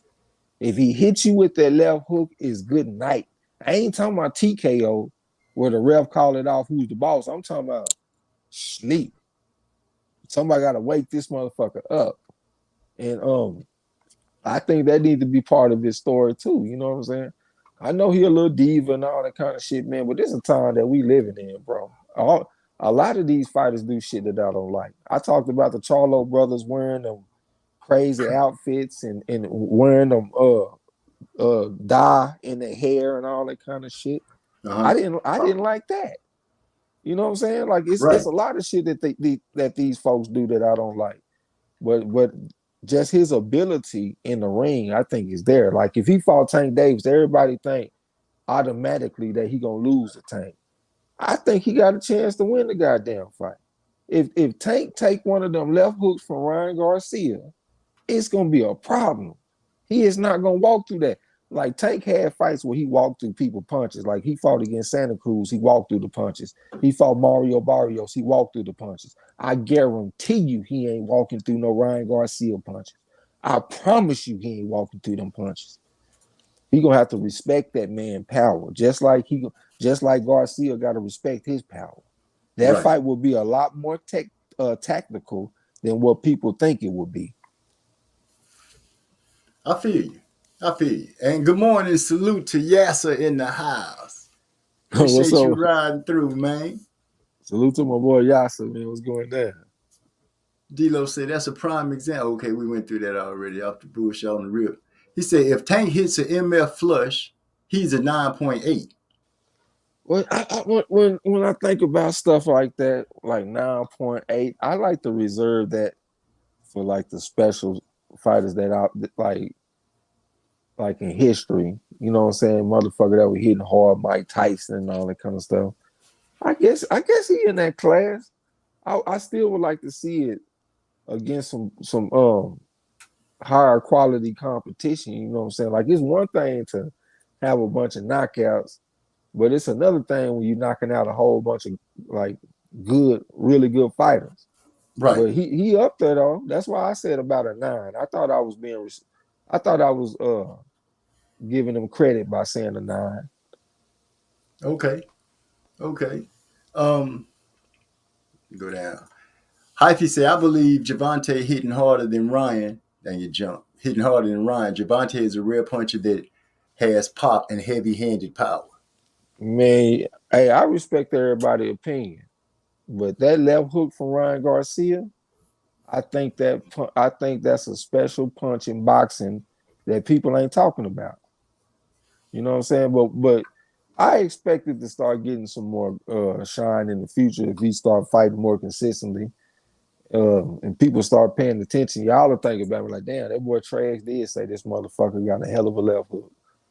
And like I said, it ain't for no TKO. It's for a KO. Nigga, for real. We counting to 10 if he hit you with this left hook. Well, we'll just be waiting to see if it happened. And I don't know. I don't know if we're gonna ever see these guys do anything as long as the zone is in on it. D'Lo also said Andre gets on my nerves with his antics, but at the same time, I respect the up out of his skills. Oh, he got skills. He can fight. That dude can fight. Who is Meep? Somebody that need to get hit with a wrench and get his ass up out of here. D'Lo 404. Serious pop for sure. Tank has only had one MF go 12 rounds, right? Yeah, Pitbull went 12. Gamboa almost went 12 though. Gamboa got stopped in the last round. Right. Isn't that when they say he had messed up his Achilles Yep, tendon? yep. Yeah, man. Well, yeah, let me shake all this hyperbole shit off me, man. I know what the fuck I be looking at when I'm looking at boxing. Yeah, Tank is a good puncher. He ain't no fucking like a all-time great puncher though. I don't give a damn what nobody say. I think he a good ass puncher, but I don't think he punching like some of the motherfuckers we done seen in the past that'll knock you dead with one shot. I know he got some good ass power, man, but a lot of the people, like for example, one of his biggest knockouts is against Santa Cruz. Santa Cruz done fought as low as 112 fucking pounds. So of course, yeah, of course, I think he gonna get knocked out, and I predicted that he was gonna get knocked out like that. You know what I'm saying? But if you look at the way his punches was landing on Barrios as opposed to, let's say, Santa Cruz, you can see a difference. You know what I'm saying? Like the man is hitting hard, but man, I can't fully articulate what I'm trying to say. I But feel what you're saying. the man is punching, but I don't think he punching quite as hard as what we think it is. Like y'all seem to think that he punching a lot harder than Ryan Garcia, and I disagree with that. That's why I said it's about a 9 for Tank, and I feel like I'm being generous and I'm giving them credit. And I think it's about an 8.5 for Ryan Garcia. I think he right there with him punching. I give a slight edge to Tank, but I think Ryan Garcia is punching hard as fuck, especially with that left hook. Right. Just thinking about that body shot. Hey, I'm gonna tell you, out of Ryan Garcia, in my opinion, has landed the most devastating punch between the two of them. I know Tank Davis hit Santa Cruz with that uppercut, and it looked like he killed him. But that body shot that Ryan Garcia put on Luke Campbell, that shit looked demonic. I wouldn't I would not want to take that punch, man. That body shot that Ryan Garcia hit Luke Campbell with, man, you seen shockwaves go through this man's whole body, man. That's one of the hardest body punches I ever seen. In all my years of watching boxing, that's definitely one of the hardest body punches I ever seen. If you ain't seen it in a while, man, go back and refresh your memory. I will. Ryan Garcia versus Luke Campbell. Look at that body shot. I will check that out. This is not the first time you spoke on it too. I think the night it happened, you spoke on it a couple of days after that. Man, that shit look crazy, man. That shit look like he ruptured that man liver or something with that left hook. Yeah, that shit look crazy. Still fresh in my that Leo KO is a highlight reel. Is that relish? And still fresh in my more than what the hell? Still fresh in my more that it makes it hard to discount his power below a 9. What do you say?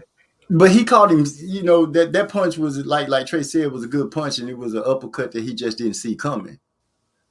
That body blow that Trey talking about that Ryan threw. I see him doing his little hit thing and all that. You can see he do have power. It's something else about him. I don't have nothing to say about his power or speed because I know he got it. It's something about his makeup that bothers me. His warrior, the warrior that you expect to see in a fight. To me, that's what's missing from it. Maybe he has it. Maybe it's, I don't know. I just don't see it. That's what I be saying I guess that's why I'm so hard on him, because I don't see that warrior spirit in him like that. Damn, I mean, it's hard for me to say that a man ain't got no warrior spirit, and he got 230 amateur fights. He done dedicated his whole entire life to boxing, and he done fought in tournaments that last 5 and 6 days that you have to weigh in for each day of the tournament. And he going against people like Devin Haney and name brand motherfuckers. But we can sit up here and say he ain't got no warrior spirit. It's easy to say that shit comfortable in your crib. This motherfucker done made the sacrifice in his life and then prove to me it got to be something there to be 215-15. And I ain't talking about winning no regional shit. I'm talking about nationals. That's what I'm talking about. So, Well, maybe yeah. he gonna pull it out. I don't know. I don't know if it's the way he. I just can't explain it to you, bro. I can't explain it. Like as you said, I can't articulate what it is that I'm looking for him to show me. I'm just not seeing it in it. I don't know. For him to be, he displays that he has the skills. I've seen him doing his practicing. I've seen him do his fights and win his fights. I've seen him get up after getting knocked down. But it's just, I just don't see that. I don't know. Maybe he kind of like Oscar De La Hoya, I guess. But even Oscar at some point showed me that. Well, if a man get knocked down and he get up and stop the motherfucker, and it was an Olympic gold medalist that he did that to that ain't never been stopped before. So it ain't like he just went out there and just stopped some guy. I mean, I think the dude's showing something. You know, it ain't the course that we used to. He different. He on social media. This is a different type of fighter than we used to. You know what I'm saying? But I separate how I feel about a fighter away from his ability that I see. Like I'm like a cyborg when it comes to that shit. Like I would never analyze a fighter based on how I feel about peripheral shit. I don't give a fuck about that. Like a lot of people just flat out don't like Ryan Garcia, so they gonna judge him harsher than other fighters just because they don't like him. They don't like Golden Boy. They don't like Oscar De La Hoya. They don't like a lot of shit.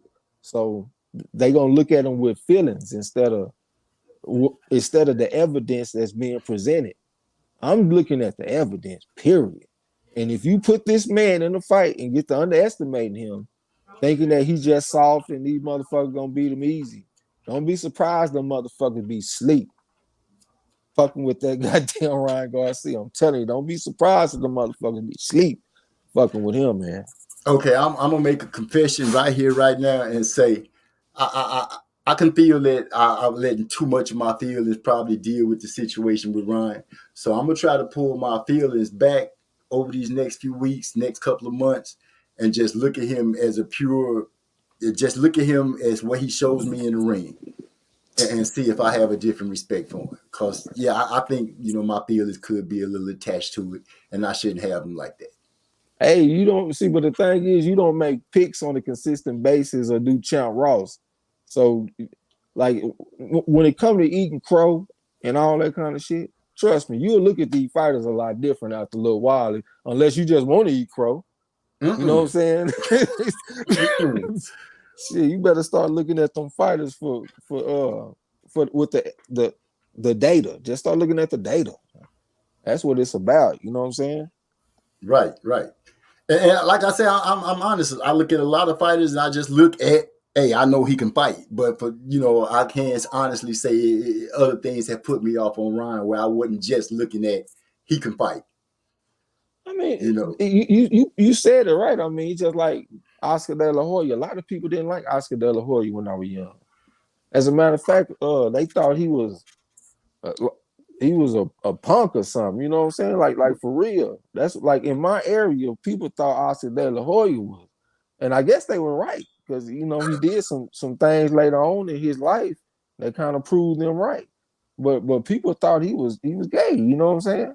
I feel you. But that don't take away from his ability. That motherfucker was an Olympic gold medalist, and he was whooping asses in the pros. I know that he probably got some questionable decisions against Ike Quartey and against Sweet Pea Whitaker, a lot of people say, in different fights and stuff, but that motherfucker could fight, man. And we seen that on display against certain fighters like Fernando Vargas and stuff like that, you know what I'm saying?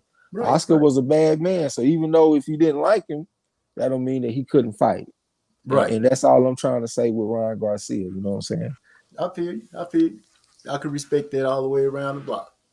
D'Lo say Ryan going to Tank's body could be great for him or horrible for him. That's the exciting part. Oh yeah, that's that's probably something he won't be able to do since he's so tall and Tank is so short.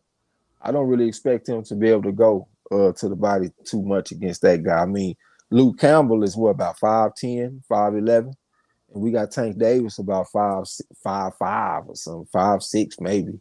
So yeah, that's a totally different dynamic. Well, Ryan Garcia has been fighting southpaws and stuff lately.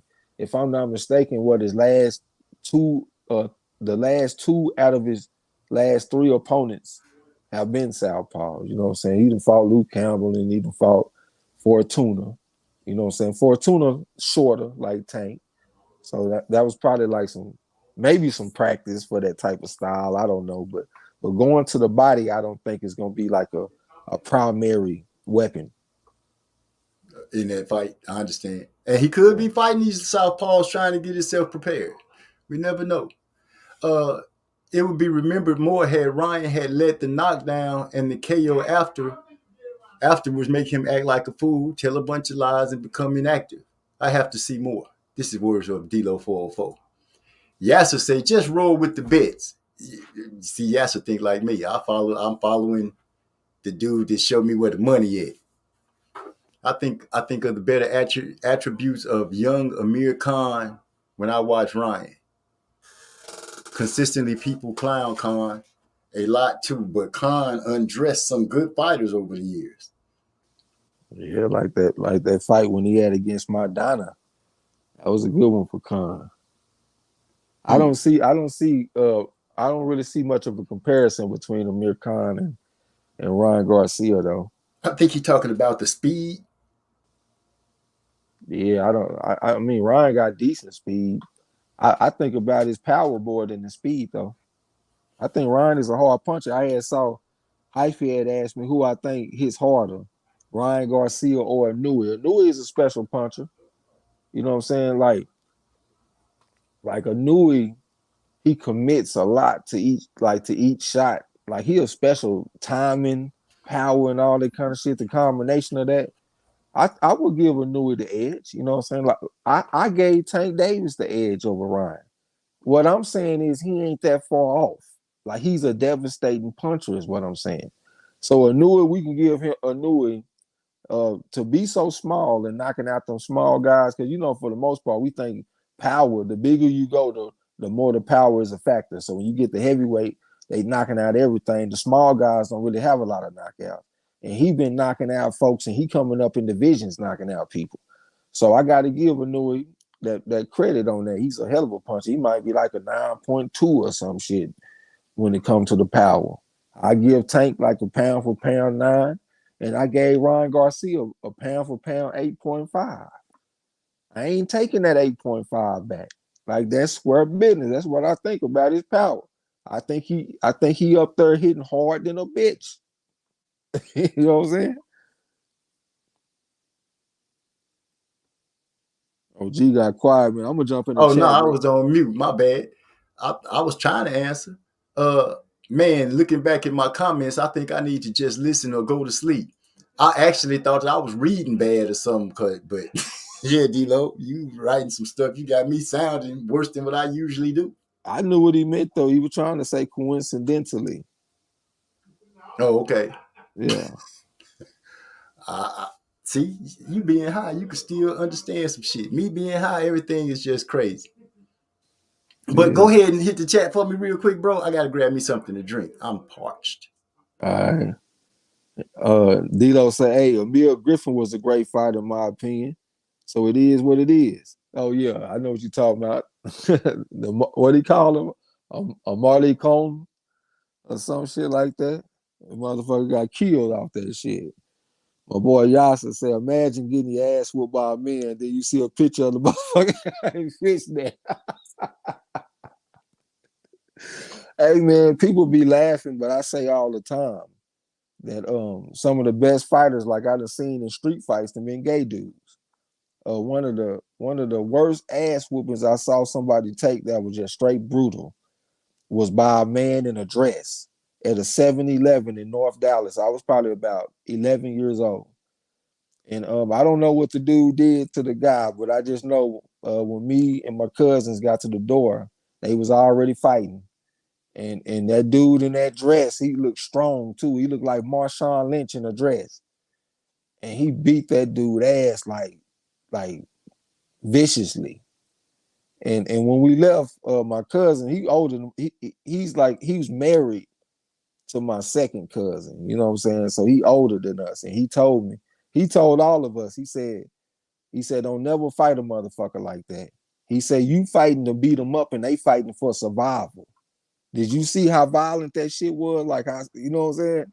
He said, man, don't never fight a motherfucker like that, man, unless you ready to kill the motherfucker if you have to, because they might kill you.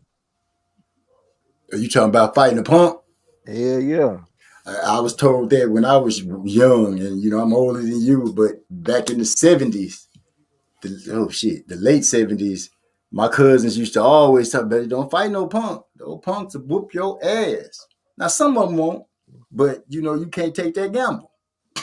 You got some that straight like got hands, and what you saying, Trey? They not just fighting to win. They fighting for the fact that you think they a punk, and they not trying to be getting their ass whooped every day by the whole hood because he a little sweet. Check this out. Peep this. They got videos on YouTube. Look up them videos with them gay dudes fighting and count their record up and see how many they win as opposed to how many they lose. The motherfuckers got a good record on YouTube. I just I swear they got a winning record on YouTube, nigga. I just seen plenty of them fight. They got one of them, the little short light skinned dude. He talked just like a girl. I'm talking about he put straight hands on the dude. He was fast. I'm talking about he was getting in, putting something on him, and getting up out of there. I'm talking about fast. Dropped the motherfucking everything, embarrassed him. You know what I'm saying? Think I'm bullshit. That's the part that's bad right there. You get out there getting dropped in front of your boys, your gal, whoever. Oh man. Somebody that's gonna see you every day. And you can't talk shit no more. You just keep talking. I'll call that boy. You know, make me make that phone call. After I seen that ass whooping you took, I went on and got the nigga's card. Let me reach out to you just in case he start feeling himself. Yeah. We might have to send one of them to collect this bet. Yeah, for real. You imagine opening up the door, somebody standing there talking to you all strange in the skirt. Hey, I'm here to collect this money for Yasser. You gonna pay it? We're gonna have to step outside in the yard. Yeah, for real. I was thinking about that. I was thinking about some shit the other day because you know, like they be saying like you transphobic and stuff. Mm-hmm. You know what, man? This gonna sound crazy. I think them motherfuckers done turned me into a Republican. I swear, with the transgender and all that shit. Right. Like I never could stand Candace Owens, and I probably can't stand her now, maybe. But when I listen to her talk about the transgender issue, and I listen to her talk about the issues that affect men, like how women be treating men, talking about we independent, we don't need no man, and all of this feminism, and she is an advocate for men.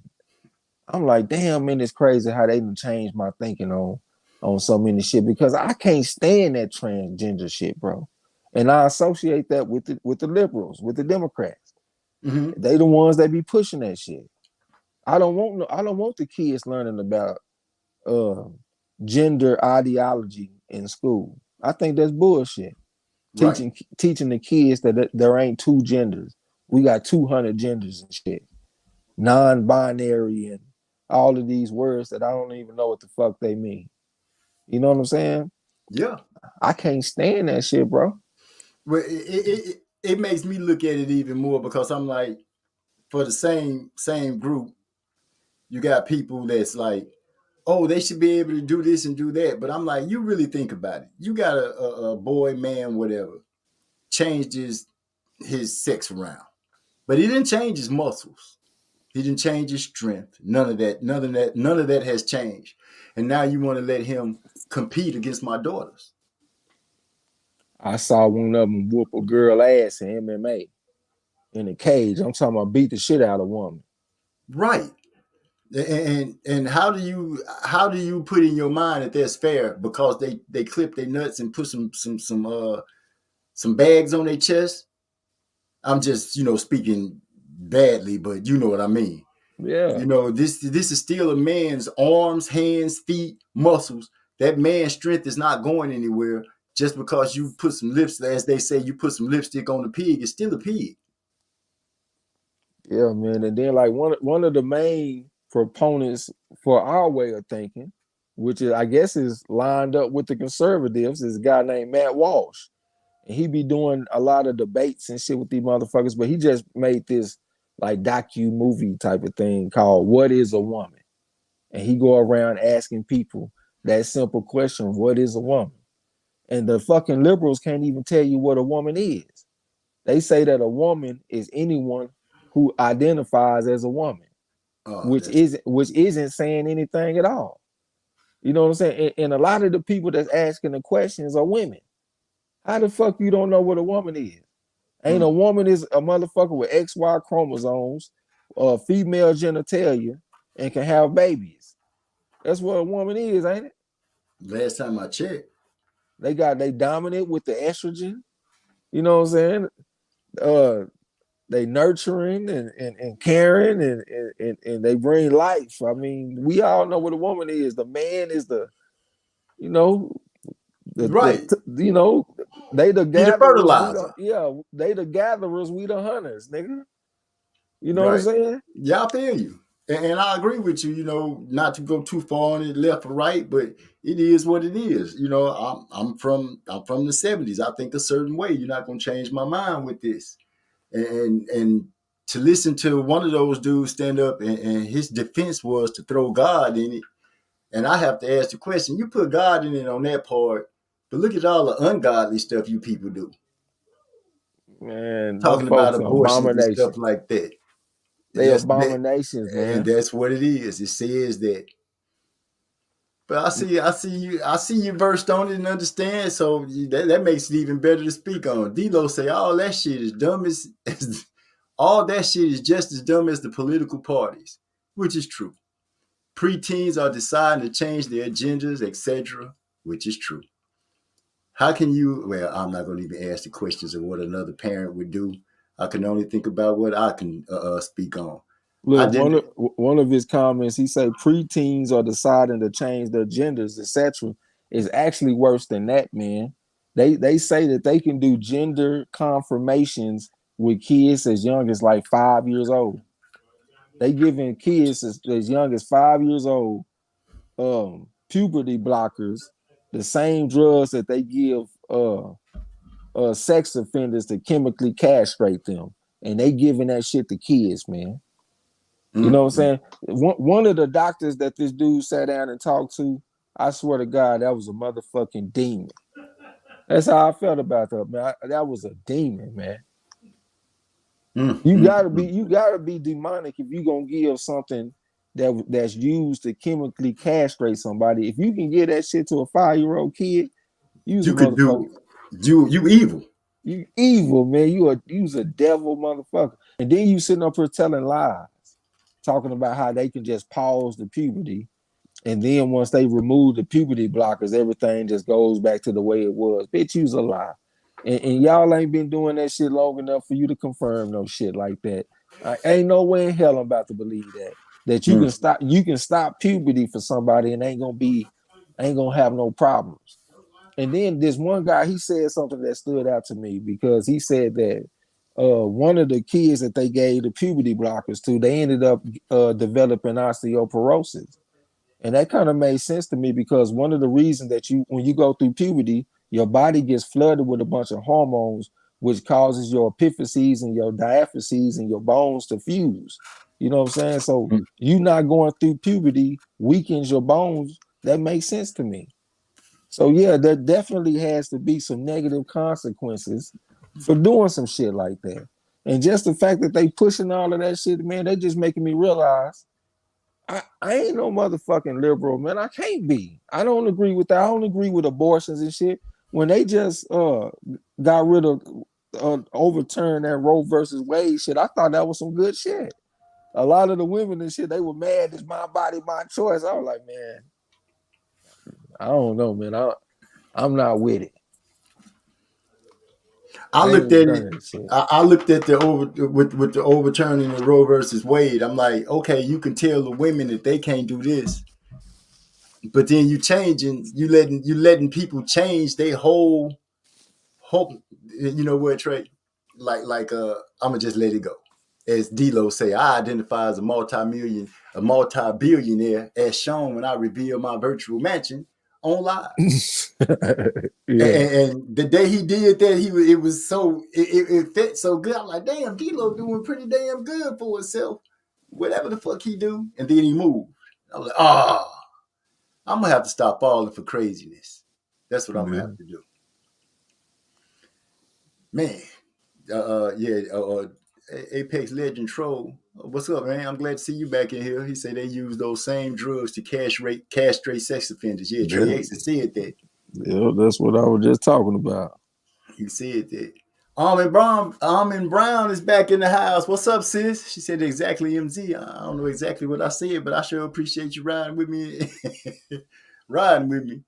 I'm going to look for it. That's what D-Lo 404 said. 20 different ways of birth control. No need for abortions.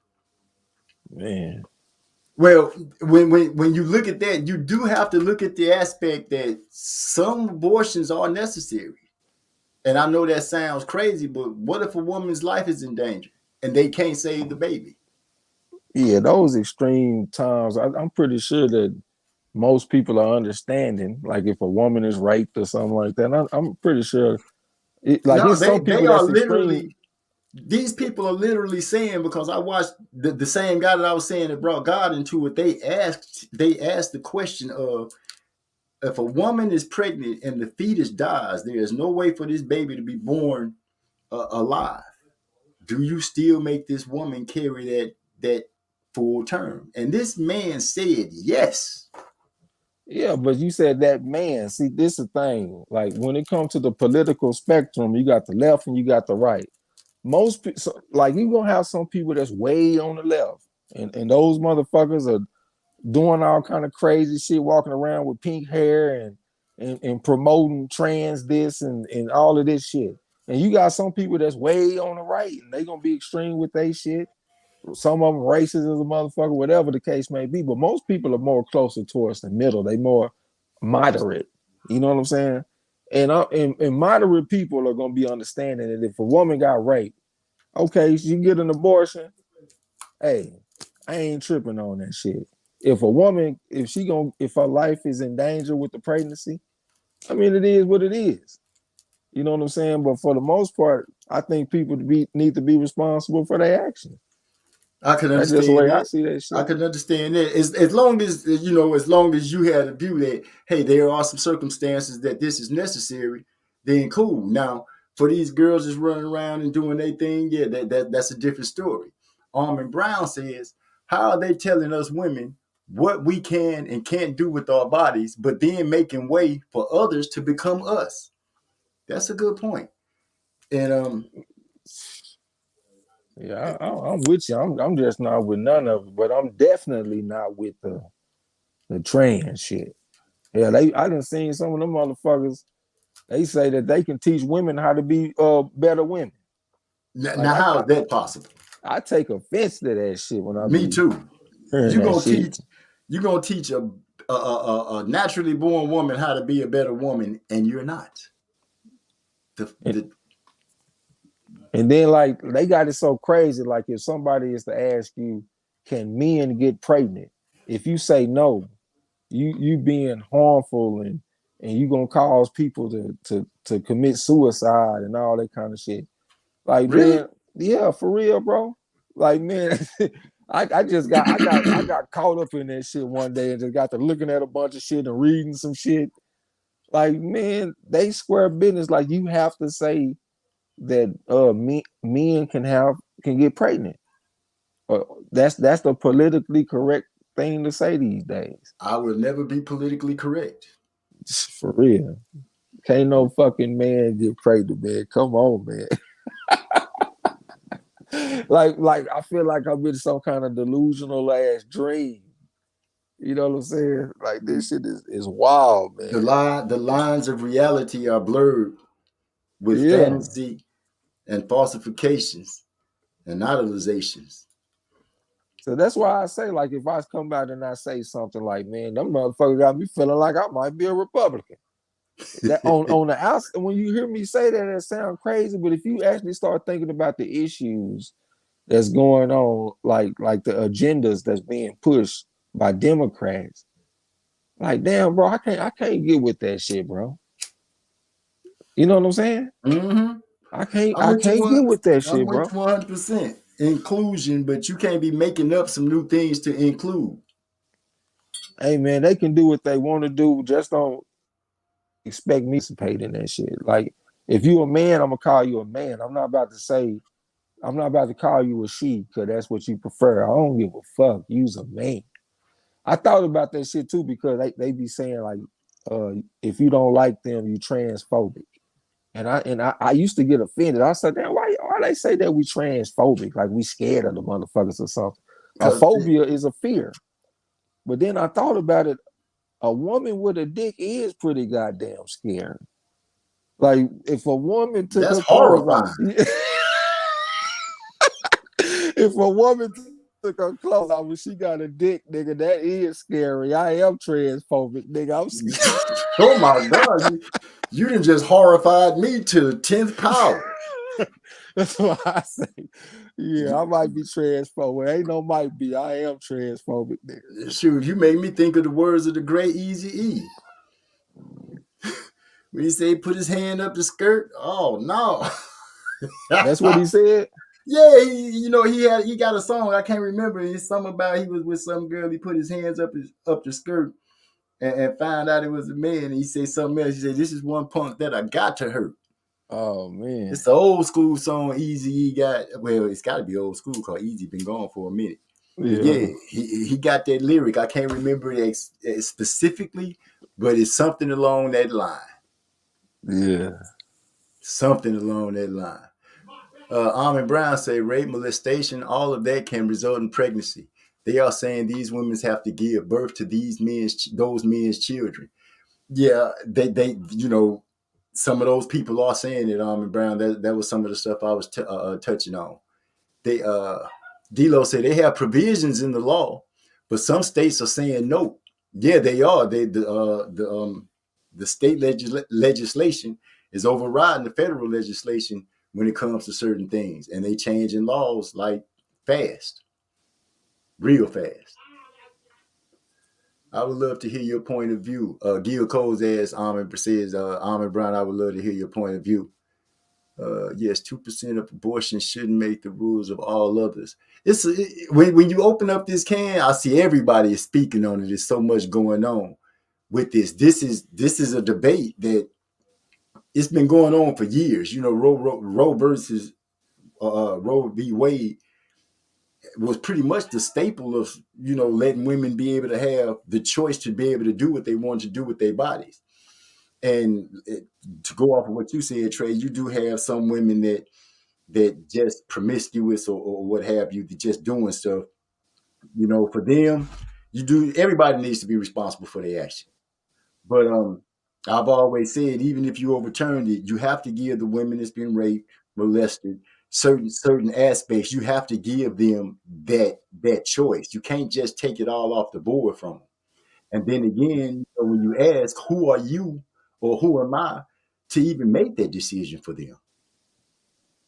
They damn sure gonna make a decision for you as far as child support and all that shit. Exactly. But as far as I go, because if you think about it, I come from an era where families were having 10 and 11 children. I remember the Jones that lived across from my auntie and them. They had 10 kids. And they was all at the same house. Yeah. My big brother had 12 children. All from the same woman. So wow. Yeah. This, I'm being honest. All from the same woman, and so I can see what a big family can do. But nobody was thinking about getting none of those kids aborted.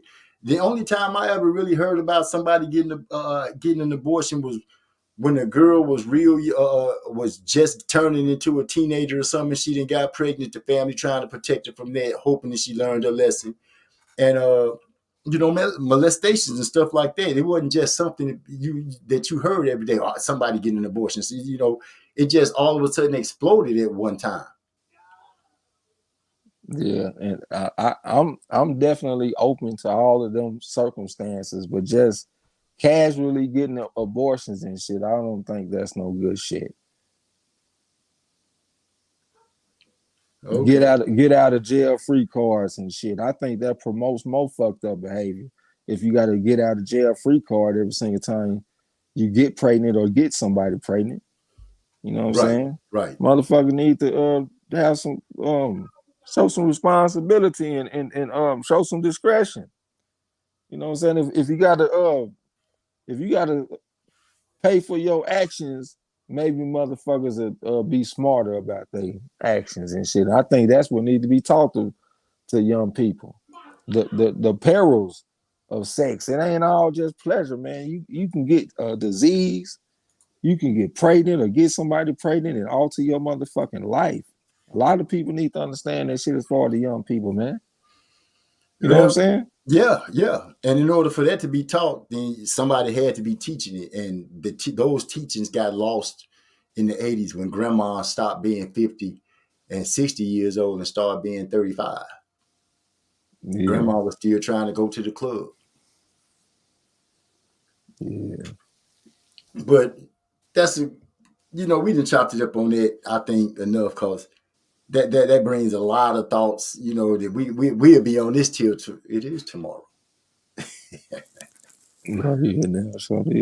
But bro, I'm gonna go ahead and get off because I got some candles to make and I still got some music tracks to work on to get out to you guys. So with that being said, I know I did not read all of the comments in the comment section, but I do appreciate everybody who was putting something up because I see you guys got that mug jumping and crunk off this conversation.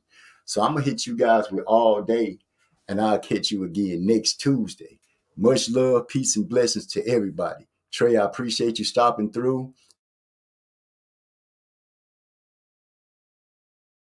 D-Lo 44, Yasser, everybody in the chat, Apex Legend, everybody, I thank you for stopping through, and I'm going to holler at you guys next week.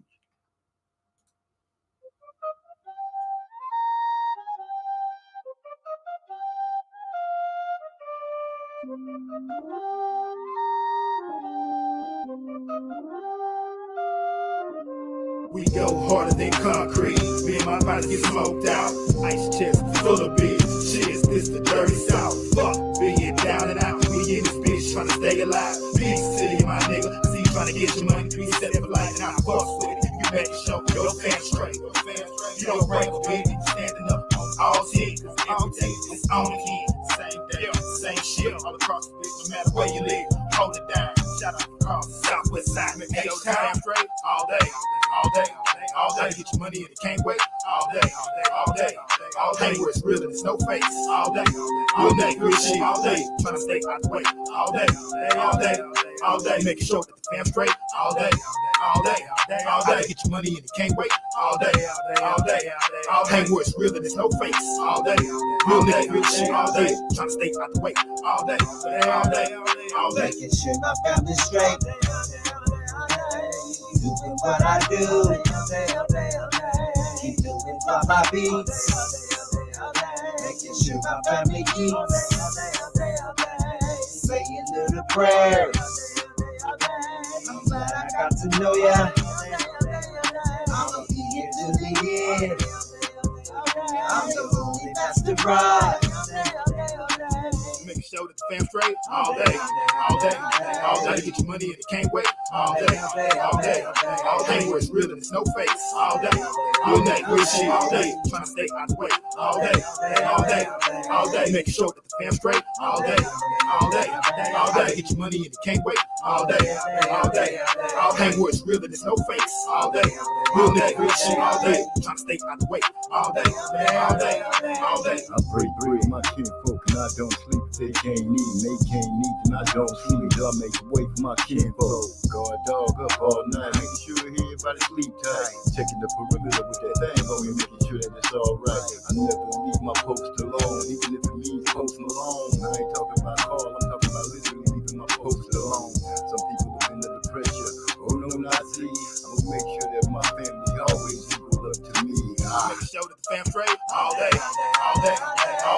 money and it can't wait. All day, all day, all day. Where it's real and it's no fake. All day, all day, real shit. All day, trying to stay out the way. All day, all day, all day. Making sure that the fam straight. All day, all day, all day. Get your money and it can't wait. All day, all day, all day. Where it's real and it's no fakes. All day, real nigga, real shit. All day, trying to stay out the way. All day, all day, all day. I got that retired money, so the fam is good. Bought a home out in the country, moved us out of the hood. When circumstances were bad, we converted to good. Every time they said I couldn't, I showed them I could. These haters plotting my downfall, I'm wishing you would. You 10 steps ahead of you, you back where I stood. Nigga, you should understand this boy don't play. Regardless of what you say, we bring that heat all day. Let go.